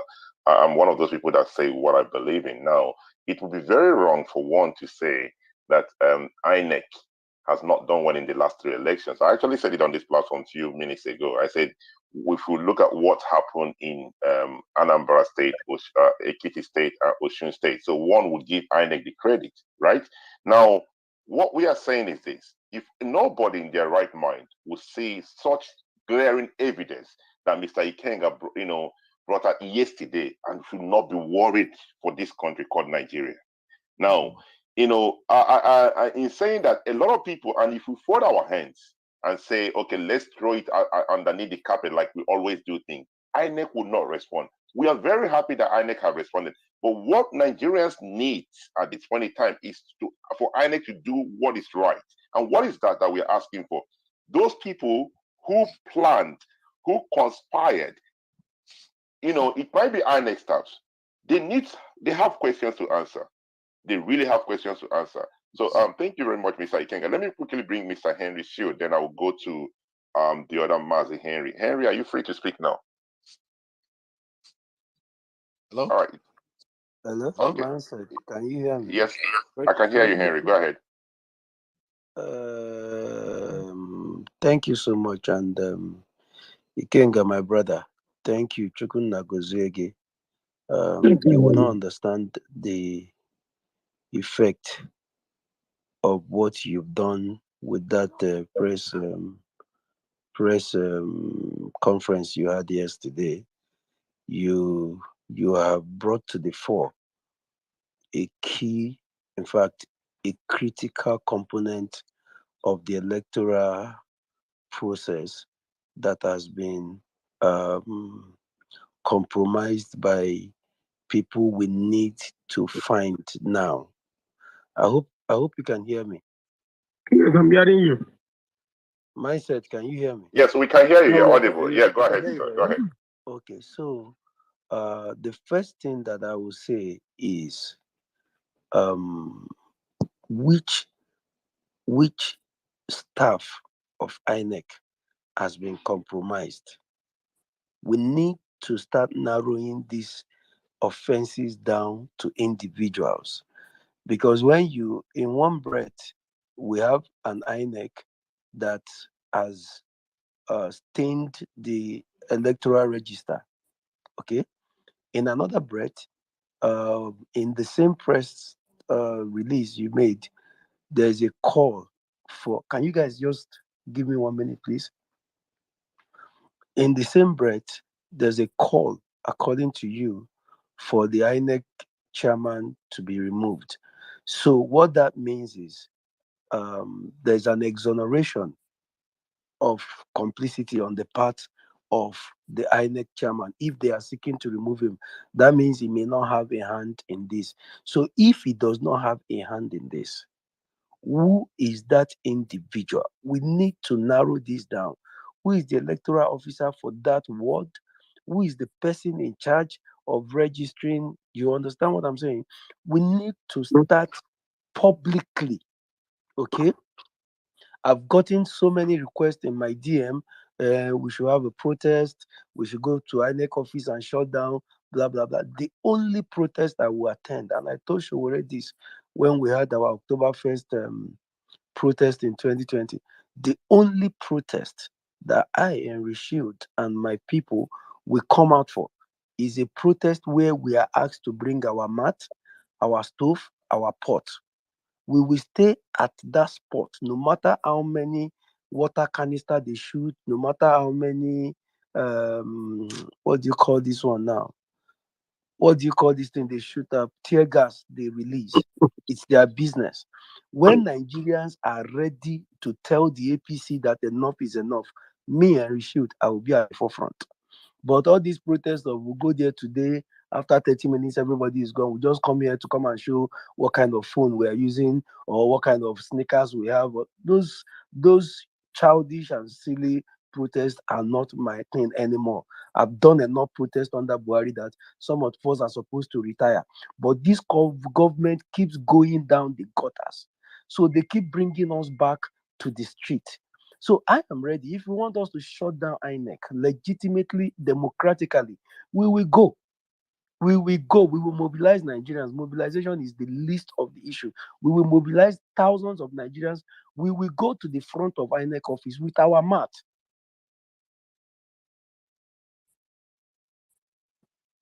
Sorry, I tell you've lost Henry. Can you hear me? Sorry, we lost you for a minute, but you're back now. Go ahead. I'm not audible anymore. Okay, so we can hear you, but you keep cutting off. I was saying, right? I don't know. Mindset, I'm tired. I've changed all networks. So if you're not hearing me anymore, maybe I will just be writing my contribution and be sending in. So like I was saying, we are hearing you. Go okay, on. like I was saying, all right. What Ikenga has exposed is enough to cause a national outrage. It is enough that by this night, national commissioners in that commission would be resigning. You are talking about disenfranchising Nigerians. You are talking about criminally uploading fake identities into the system. It's a treasonable offense, because what you're saying is you are taking away the power of the Nigerian voters to elect their own leaders. You are taking it away, and you are arrogating such powers to yourself to determine for Nigerians who will be their leader for another 4 years. That is not just criminal. It is a treasonable offense. If it is possible, it's not enough to write petition to Mahmoud. It's not enough to go and grant press release and go on TV and see. We've done all that. We need to go to INEC office. Number one, it's not the one. The last protest that I led to INEC office, they sent one police officer and one commissioner or director. Mahmoud must come out to talk to Nigerians. In fact, there should be a system to find out whose, like Ugochinyere said, whose code was used to upload these fake, satanic, and provocative identities into the system.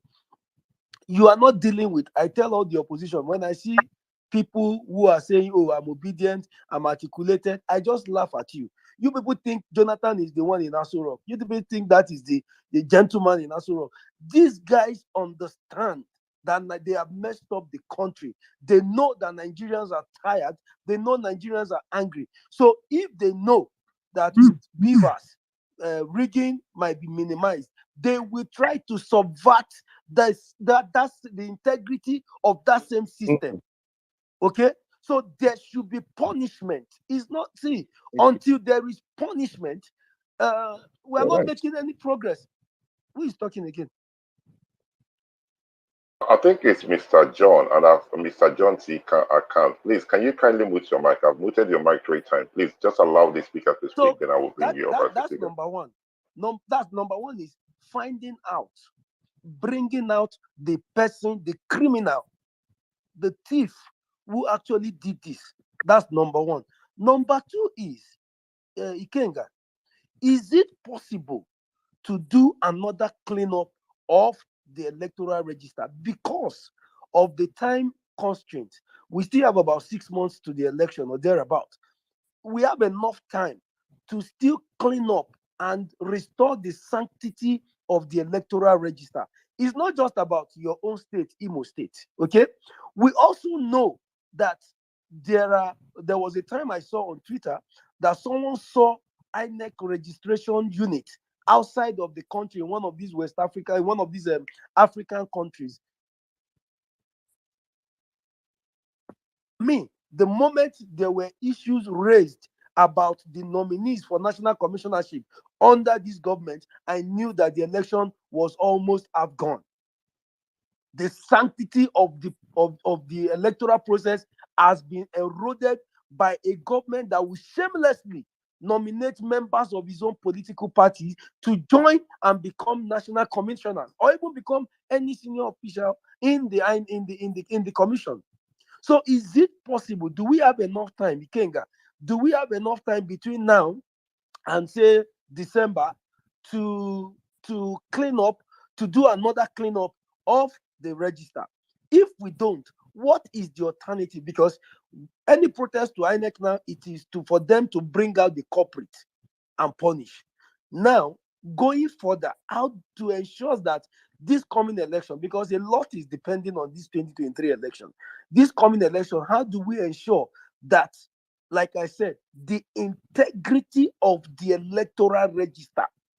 How do we ensure that somebody from Chad, somebody from Benin Republic, from Togo, is not coming to vote as a Nigerian? How do we ensure, because this is beyond INEC, the people that they are nominated are people, members of their parties and the rest. Is it possible to have like a council, just the way we have the Council of State that brings up former heads of state and the rest? Is it possible to have something like that where all political parties maybe try? What can we do? Do we need to bring EFCC into this? Do we need to bring the DSS into this? What can we do? Do we need to bring on the European Union, all these our foreign partners? Who can we trust? Who can we trust to give us an electoral register that actually speaks to the desire of Nigerians, to the truth, not these ones that, because if you don't know the level of criminality that your expose has brought to the fore, the level of criminality that has been exposed by your revelation, I will tell you, if the governor is involved in it, he will go to jail. That's Governor Hope Uzodinma. If he is involved in it, he will go to jail. Number one, we will start first of all with the visa ban for every member of his family. Every member of his family. Anyone who wants to subvert the will of Nigerians in 2023 should pay dearly for it. You cannot, and I say this clearly, you cannot play with the destiny of this country for 7.5 years. And when it is time for Nigerian people to give you either pass mark or fail, you now decide that your will must supersede their decision. Listen, the moment you take away the power of the citizens to elect their leaders, you turn them into animals. You turn them into dogs. Come, bingo, come, go and carry this. And that is all. We must restore power back to our voters' cards. We must be able to tell the APC, you have messed up in the last 7.5 years. The same way they told Jonathan and the PDP in 2015 that, oh, you are too corrupt, you cannot do this, and he was affected. There should be nobody in this government, in the political party called APC, that should have that right to superimpose their own decision on the will of the Nigerian people. We must not accept it. So I am calling this, also using this platform. Myself, let me round up. Also using this platform, Ikenga, we are friends, so we will talk outside of this place. I am also using this platform to call on every Nigerian who is concerned about the future of this country. When a date is announced for the shutting down of INEC, come out. Please come out. If not for yourself, if you feel you are too old, you have seen it all, for the sake of your children. You cannot live in a country where bandits are going to people's private houses and kidnapping them. We cannot live in a country where several months after citizens were kidnapped inside a train. These kidnappers are called terrorists are still collecting money. They are still collecting ransoms. We cannot live in a country where we no longer ask the president to protect us. We are now fighting how to protect ourselves, developing vigilante groups in every community. We cannot live in a country where we can no longer ply our roads to travel. In my village, there is no police station anymore. They have taken over the police station in my community. We cannot live in a country where when I want to talk to you, mindset, when I want to talk to Alhaji Umar, when I want to talk to Ikenga, I can only talk to you via WhatsApp because this government that is scared of his own shadows has decided to be listening on the cause of citizens. We cannot live in a country where democracy is out of the way. We must restore democracy to Nigeria, where citizens have the right to protest evil policies and anti-people policies of a government, not the ones where you go out and they are shooting at us. So whatever the APC wants to do, let them do. This election must hold. Buhari must hand over on May 29, 2023, and by God's grace, a new government that understands what democracy means will come in, where you will not have people locked up for over 1 year because they protested at the Lekki toll gate, because they were involved in NSAS. So, Ikenga, if it is not too late, what can we do? But for the individuals that did this, that committed these treasonable offenses, please, we need to march to INEC to bring out those individuals and hand them over to the security agencies. And we also monitor the security agencies to ensure that these individuals perish in jail for seeking to undermine the will of the Nigerian people. They perish in jail. Their accounts, in fact, there's a whole lot to be done. I will just end there. I think I've taken more than 10 minutes. Thank you so much, Mindset. And once again, Ikenga Ugochinyere, God will bless you. Okay? God Almighty will bless you. Thank you very much. Thank you, Shade. I think what you asked, yes, there's still time. Under, I think, Section 19(1) of the new Electoral Act, the publication, the first publication which they did is under CVR. And once you make that first publication, which is in 774 LUGS, claims and objections are raised.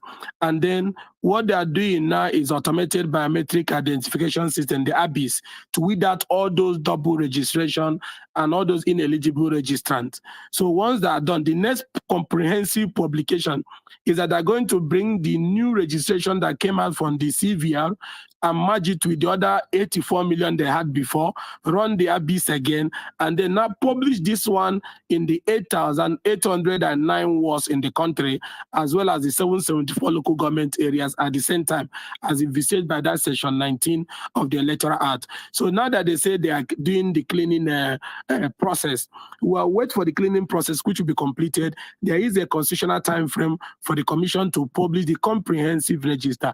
So once they do the publication of the comprehensive register in all the 8,809 wards, the citizens will be encouraged to go and check to be sure that what was published is a clean electoral register that doesn't contain those names that the people have raised concerns about. All right, thank you very much, Ikenga. So let's quickly go to Mazi Henry. Mazi Henry, quickly, so I can bring other speakers. Thank you. Thank you, Mindset. Good evening. Mr. Henry has just, in fact, he just took away the words from my mouth. Mr. Ikenga, I just want to thank you so much. In fact, may God bless you. May God protect you. And because we know now that some people might not be very happy with you, but I believe that if we have people like you in places like in states like Ekiti or Osun, probably we'll be talking about the will of the people now. So I want to thank you so much for everything that you were able to do.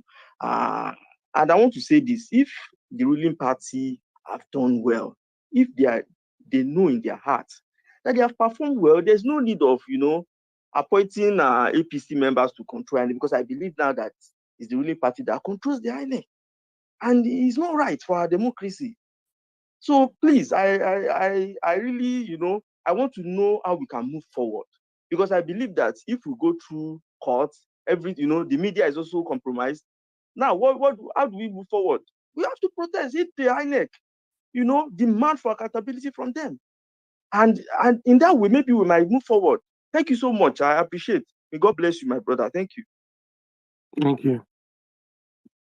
All right. So, Stephen, please go ahead with your question. Sorry, Steve, go ahead with your question. Okay.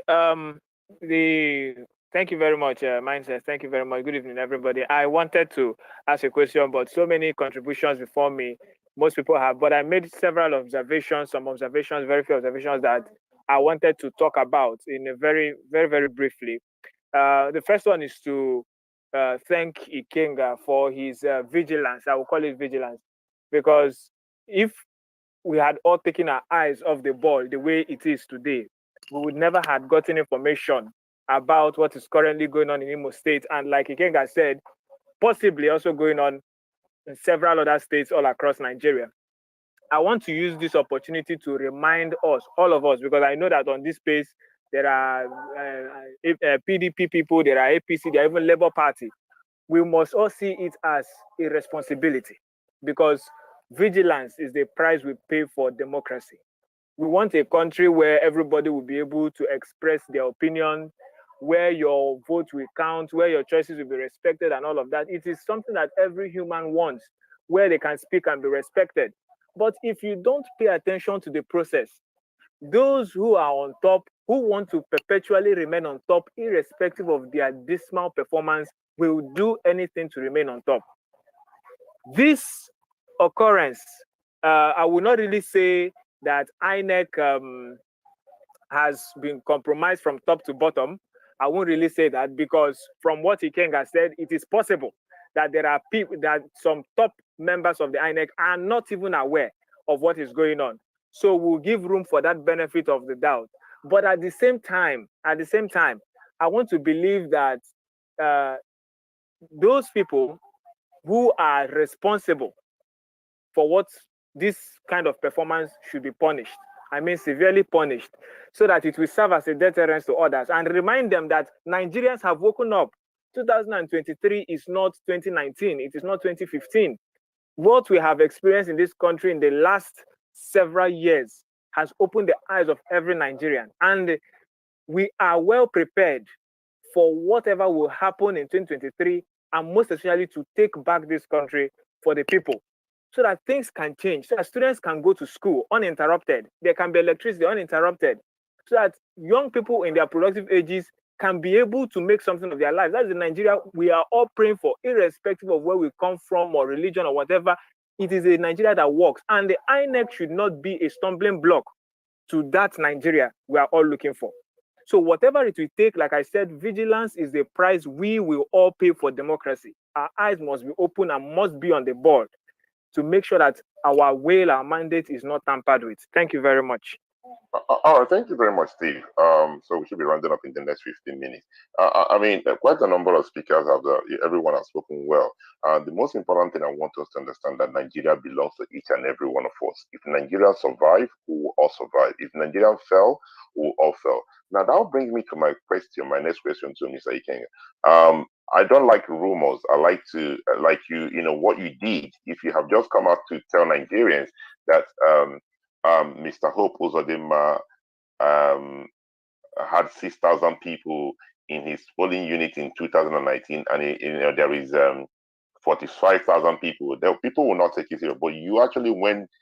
I don't know how you did it, but you just brought out the evidence, right? That this is what is happening in Omuma, in Imo State. Now, I've just had this rumor, because I do not have that evidence, that quite a number of people are coming in from Cross River, from Cameroon, you know, and you know, when we talk about this thing, one would think that we are all, people are not happy with APC, and I will try to remind us that APC, the reason people criticize APC is because APC is the government in power, right? So when someone says this government is not doing good, they are the government in power. You cannot expect someone to criticize Labour Party or a PDP who are not in power. So I just want us to be very clear with that. Now, when we hear things like this, what should we do as citizens when you hear that a number of people who are not Nigerians are coming in from a neighboring country and they all have their PVCs? What should we do? Well, it's very simple. Like I said, like the last speaker said, and somebody said, eternal vigilance is the price we have to pay. Those pulling unit that is around that crossover that shares border with people from Cameroon and Bakassi have indigenes in those pulling units, and they know the people that are from those areas. So, like I said before, if there's PDP people there, there's Labour Party people there, there is APC people there. Even now, you can still go and check the voters register of those polling units around the border towns of Cameroon and check those people in those. They know people who every family unit in every polling, like in my own polling unit, it's like Omona, kindred. I know everybody in the list. If there's anybody that is not in that list that is not from our kindred, I know. If you are living in our kindred, like somebody from another part of the country living there, we also know. So people can also run a check. Like when I started, we have to run a check even on my own polling unit. There are people, the names that we saw there, we have to ask our neighbors. They identified these are Ebony people who are living here. So if people can just for once take this, the problem is that most people don't even have time to look at the voter register. So those people there don't care. That's why those people can come in during the election and cast their vote. But if we check them, we can know. And also it goes to leadership, like Shade said.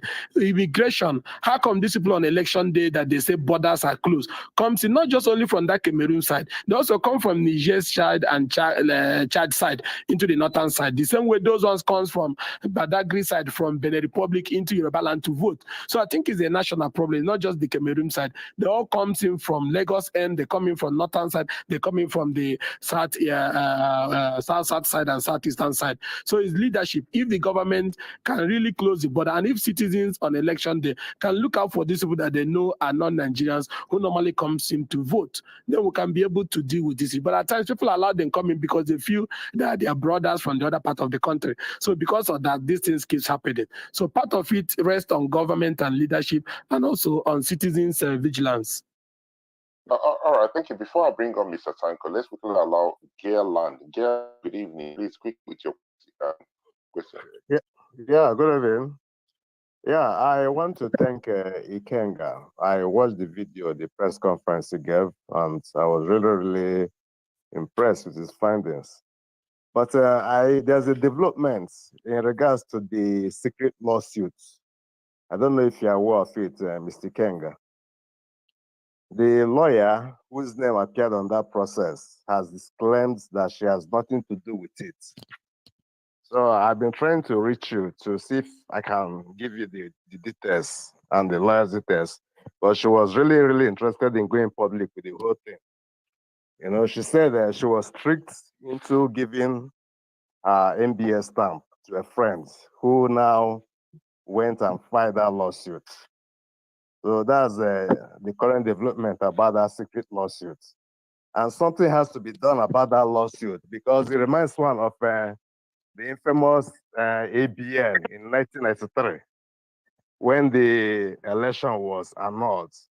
You know, this could be their plan B. So that's my take on the whole thing. Thank you. I think before you joined, even though your voice was angry, but before you joined, this issue came up. And I said clearly that even though we have concerns about the back and forth coming between the two lawyers, but that's not the central message for me. The central message is that I felt the electoral process is under threat. I had evidence that shows that there's plot to compromise this electoral process vis-a-vis the litigation issues. So what matters is that if the other lawyer is claiming that he gave his seat to his friend, he can handle that with security agencies. But the key thing is that for us to keep our eyes very sharp, monitor what happens in that federal high court from time to time to be sure that nothing sinister happens that will jeopardize the electoral process. So both of them can sort themselves out with security agencies on who filed and who didn't file and who gave permission and who didn't give permission. The point is that these things have been busted. And with experience in Nigeria, once things are busted, allegations will be flying left, right, and center, all aimed at diverting attention at the main issues. Maybe you have not heard in a way, people went on protest today calling me alarmist on the issues that are raised about Omuma, that there is a new polytechnic in Omuma and new students from foreign countries are now in Omuma who did the register. So all sorts of things will be coming up. People want you to remove your eye from the key issue. Have the voter register been compromised? Yes. Who are those behind it? That is what we want justice for, and reassurance that this register is clean and all those who are involved dealt with.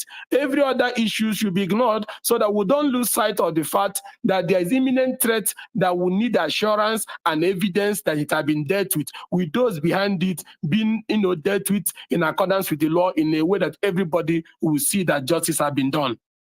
All right, thank you very much. So we should be rounding up in the next 10 minutes. Mr. Tanko, you're raising your hand real quickly so we can round up. Yeah, okay, thank you. Yeah, I think before now, Dr. Dasuki has raised a very important issue.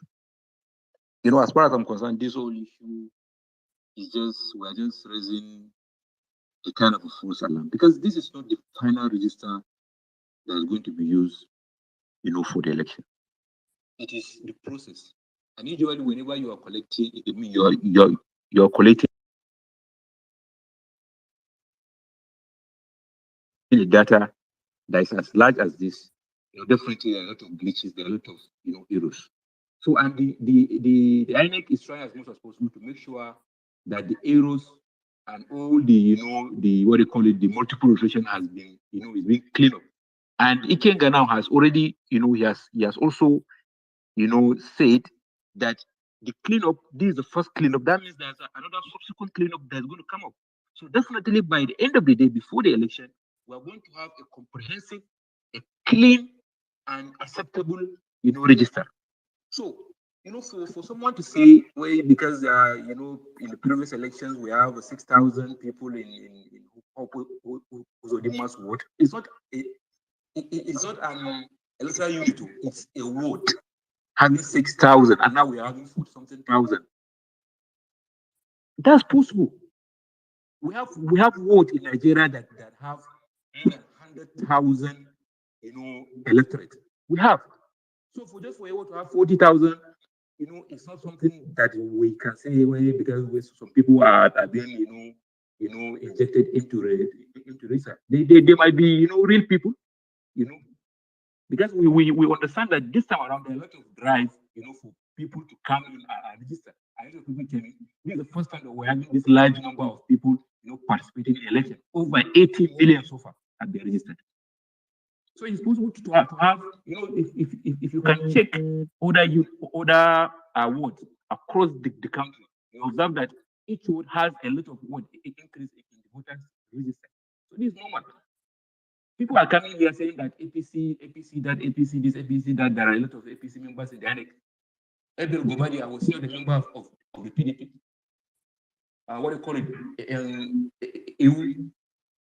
Professor Ewu was he not, in fact, he even contested for governorship in Imo on the PDP.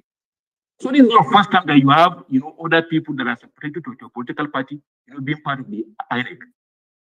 So, but for people to use that as an excuse to discredit INEC for all they have been doing, is very mischievous. I don't think that is going to go well for us. All right, thank you very much, Mr. Tank. Always a pleasure to have you. You see, the good thing about this platform, we allow everyone to share their opinion. Mr. Tanko is an APC member, so you can hear from his voice that he's trying to defend his party, and then we do respect your opinion. Let's quickly allow, Mr. Henry, just a minute. Let's quickly allow the 99% upright. Please, sir, we don't have enough time. So if you can quickly ask your question to Ikenga, then we can round up. Yeah, thank you, Mindset. Thank you, my co-panelist. Thank you, everyone in the house. Ikenga, thank you for the expose. Thank you for bringing this thing to the limelight. And Nigerians now we know better. In Nigeria, once something is in the public glare, there's a tendency that they will track back. But let me bring this to your attention. I want to take exceptions to what Mr. Tanko just said now.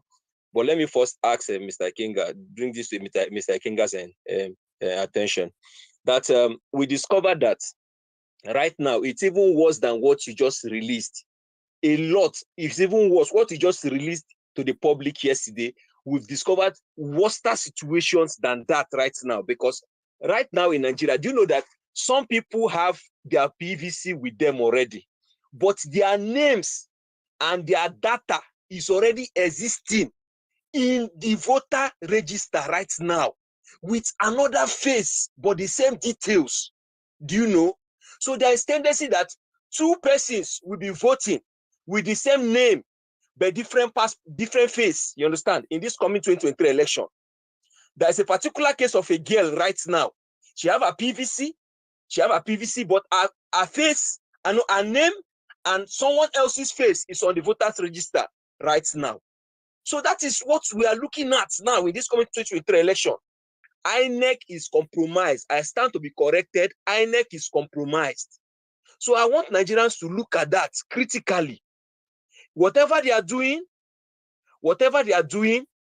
we have to look at that. All the parties that are contesting for this 2023 election must call INEC to order. Every copy, not just the soft copy, but hard copy of all the names, even if it is 10,000 pages of publication, all parties should have access to it. So we can do, even if it will take us months to cross-check, let's cross-check. And the names that, the people that INEC say that they are cleaning up the register, that they are removing some names, they should show us proof, the reasons why they are removing those names, because we know some of those names they are removing, they are not supposed to be removed. They are not supposed to be removed because INEC, from this particular expose of Ikenga Ugochinyere, it shows that INEC is compromised. They should show us proof. Let's confirm that those names that they are removing, they have, yes, if they have real reason removing those names. So that just what I want to reach out to. And the exception I'm taking to Mr. Tanko is that, one, I stand to be corrected that INEC is compromised right now, because by our own digging, what we discovered, most of this information, those Ugochinyere mentioned, most of them they were gotten from our NIN registration. They were gotten from the NIN portal, the NIMS portal. That's why they harvested most of those names, those information. That's why they harvested most of them. I stand to be corrected. You understand? Until the minister and the director of NIMS comes to correct this and prove to Nigerians that yes, these things were compromised. But until then, I still stand on what my claim is. Thank you, Mindset. Thank you very much. It's always a pleasure to have you. I wish you would have joined earlier on, so it would have given you enough time to speak. I can see so many people raising their hand. Mr. Ikenga, do you want to respond to 99% of press? So I agree partly with what he said, but I think it's important also what he said about we looking at the data is the same thing I've been saying. When I was national chairman of a political party, before once the final publication is made in accordance with that section 19, party chairmen are called and given a flash and see those big storage device that contains the 84 million voter. But guess what? We'll end up not even looking at it or printing it to give to our state chapters for them to look at. So most times, these data will be given to political party chairman, but it looks like that is not even their priority. And I think this time, like the civil society group that met in Abuja demanded that INEC should find a way of publishing it online so that civil society people can also help in verifying.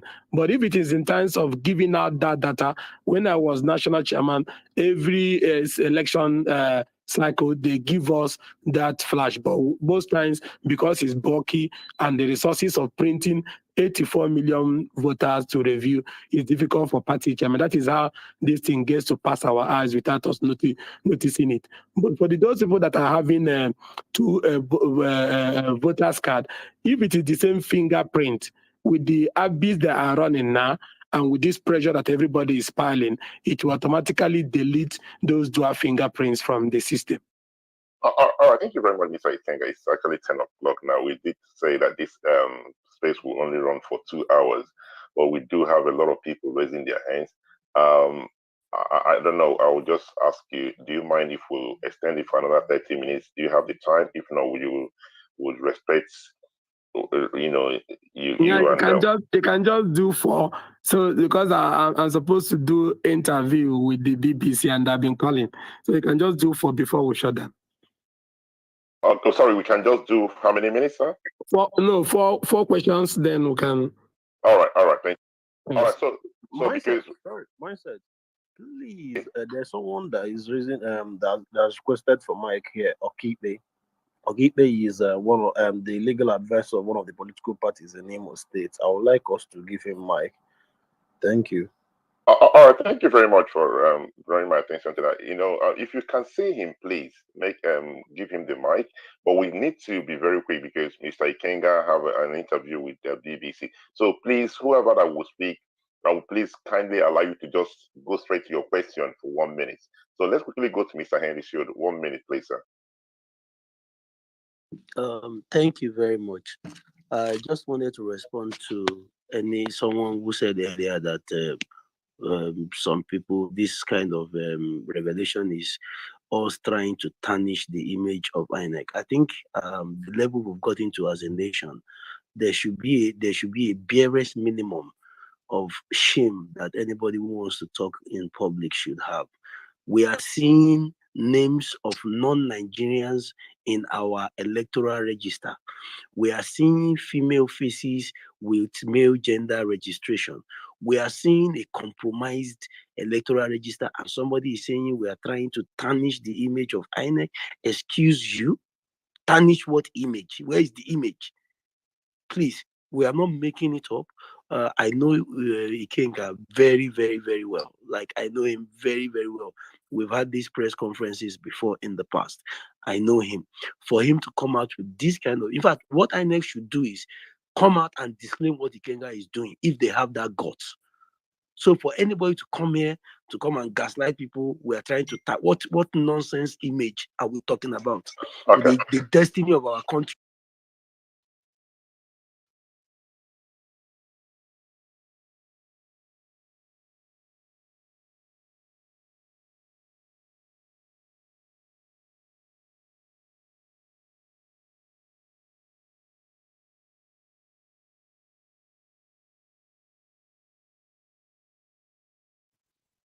Is being threatened, and you're talking about tarnishing. Did we manufacture this thing? Was it not INEC people that put the fake things inside the system? Why are you guys? Sorry, Henry. I have to interject because of Ikenga. Thank you. No, mindset. I just needed to correct that, please. No, that's fine. That's fine because we need. Yeah, that's fine. I respect that as well. It's just because Mr. Ikenga wants to go. He have an interview. So if we invite him next time, he will just answer us as well. So Mr. Umar, please quickly go ahead with your question. Well, it is more or less like an observation. I'm not happy with some of the comments received stating that the same system where you say if government is accused, you now say what of PDP?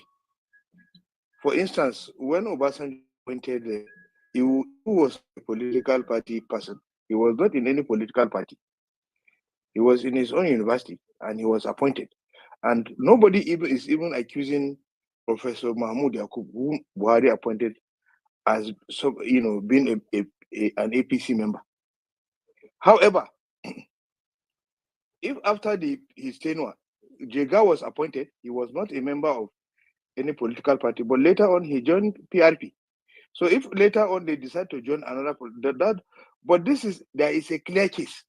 Now, a spokesperson of a government, Lauretta Onoche, her name was sent to INEC, and everybody knows she was a spokesperson, media of the government, and they sent her to her name to INEC to be given INEC commissioner. Now, how do you expect that Nigerians will not shout that something is amiss?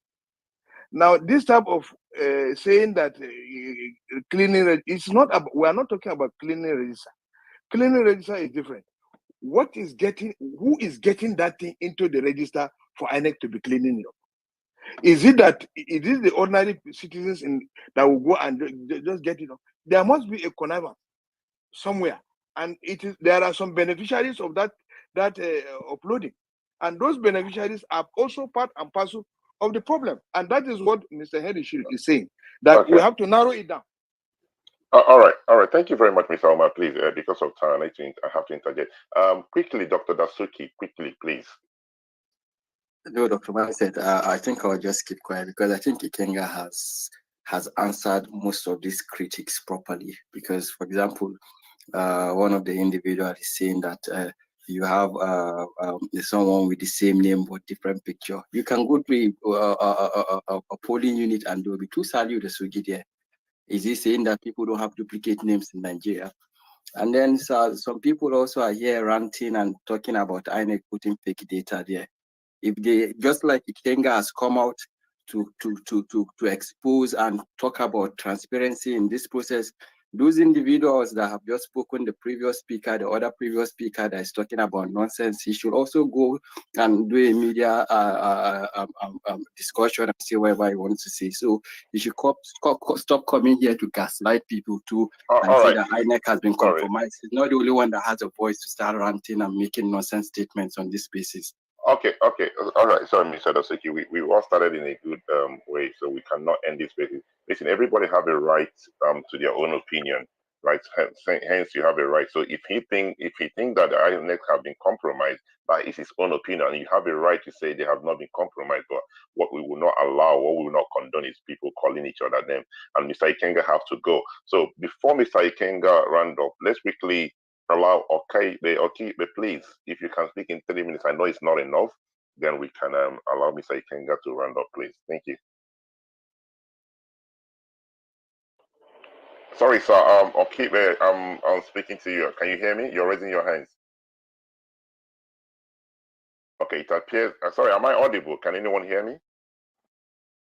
Yeah, can hear you. All right, so Okibe is not responding, so we have to leave it at that. So, Mr. Ikenga, your final thoughts before you leave it. I can hear you. Can you hear me? All right, so we are hearing you. We can hear you. Please go ahead, sir. Thank you. 3 minutes, please. Very quickly, yes, I will spend 3 minutes. I was just saying 3 things are very clear. If you look at the pictures Mr. Ikenga exposed to Nigerians, you will discover that there are pictures that were clearly scanned photographs, downloaded pictures, scanned photographs. You begin to ask the question, after all the voter education, after Nigerians queued in the line to have a slot to get captured in the beavers, how did some INEC staff do some uploading with scanned pictures and downloaded pictures? And 2 things have happened since Ikenga made that revelation. One, our dearly respected Festus Okoye has come on the Channels TV. Then there has been this publication by them. 2 things are involved. They did not express any outrage that these things get into their machines in the first place. INEC must first of all show outrage that some staff, after their voter education on how you must come and you must get captured, even as at the point they were closing, Nigerians were still begging for an opportunity to be captured. They never said there was an opportunity to use scanned pictures or downloaded pictures.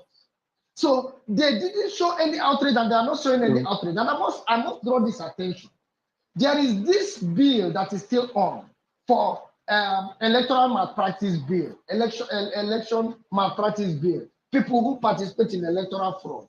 If INEC cannot rise with quick outrage and come to Imo State and ask those who did this upload with pictures that are not live pictures, what are we then doing? Doing the Electoral Malpractice Act. INEC must first of all show outrage that after the voter education, after Nigerians waited to do it genuinely, some staff of theirs, and if they have digitalized, like we have all seen, why is it that these things get into the system, and why is it that they cannot arrest those people who did it within 24 hours? Thank you, and God bless you. All right, thank you. So, Mr. Ikenga, you have the mic just to your final. You can respond to then you can your final thoughts. Thank you, Barrister Kisinga. I think what you have said is the same thing all of us are saying, which is at the end of the day, no matter whatever everybody is saying, these names, did they get into the register? Yes. These pictures, were they uploading to the register? Yes. So apart from cleaning it, which the commission has assured they are doing, the next thing is who gave out that passcode and whose email was used to open that particular device with which either the passport was scanned or with which they uploaded it directly. Because when we arrest that criminal, that idiot, he will be able to tell us which person sent him to do this. And also, he will be able to tell us how they intend to use it on election day, knowing that fingerprint authentication is required on voting day. But this is a clear case of treason because they want to subvert the will of the people. So arresting and exposing those behind this is even more important than cleaning it. We need to know who got this into the register. So I agree very well with Barrister Ikenga. And I want to thank the community here. This is my first time of coming on Twitter space. All I know is Instagram or Facebook or WhatsApp, the groups and all that. I enjoyed the discussion here, and I can see a lot of respected activists and professionals here. So I enjoyed my stay here, and I pray and hope to be given the opportunity to come back here on other issues. So I'm very grateful, and I will say thank you to Mindset, to everybody here, Bonare, Shared, and all the people I know. I want to thank you all for this great opportunity. Let's keep remaining vigilant, and victory will be ours for the good of our country. Thank you very much, Mr. Ikenga. It's a pleasure. It's our pleasure to have you on Let's Talk with Mindset. This is a very open space. It's a Nigerian space where we discuss anything and everything about Nigeria, how to move Nigeria forward. And ABC, Nigeria, from top to bottom, top to bottom, top to bottom, top to bottom. It's like a space on Cumberland.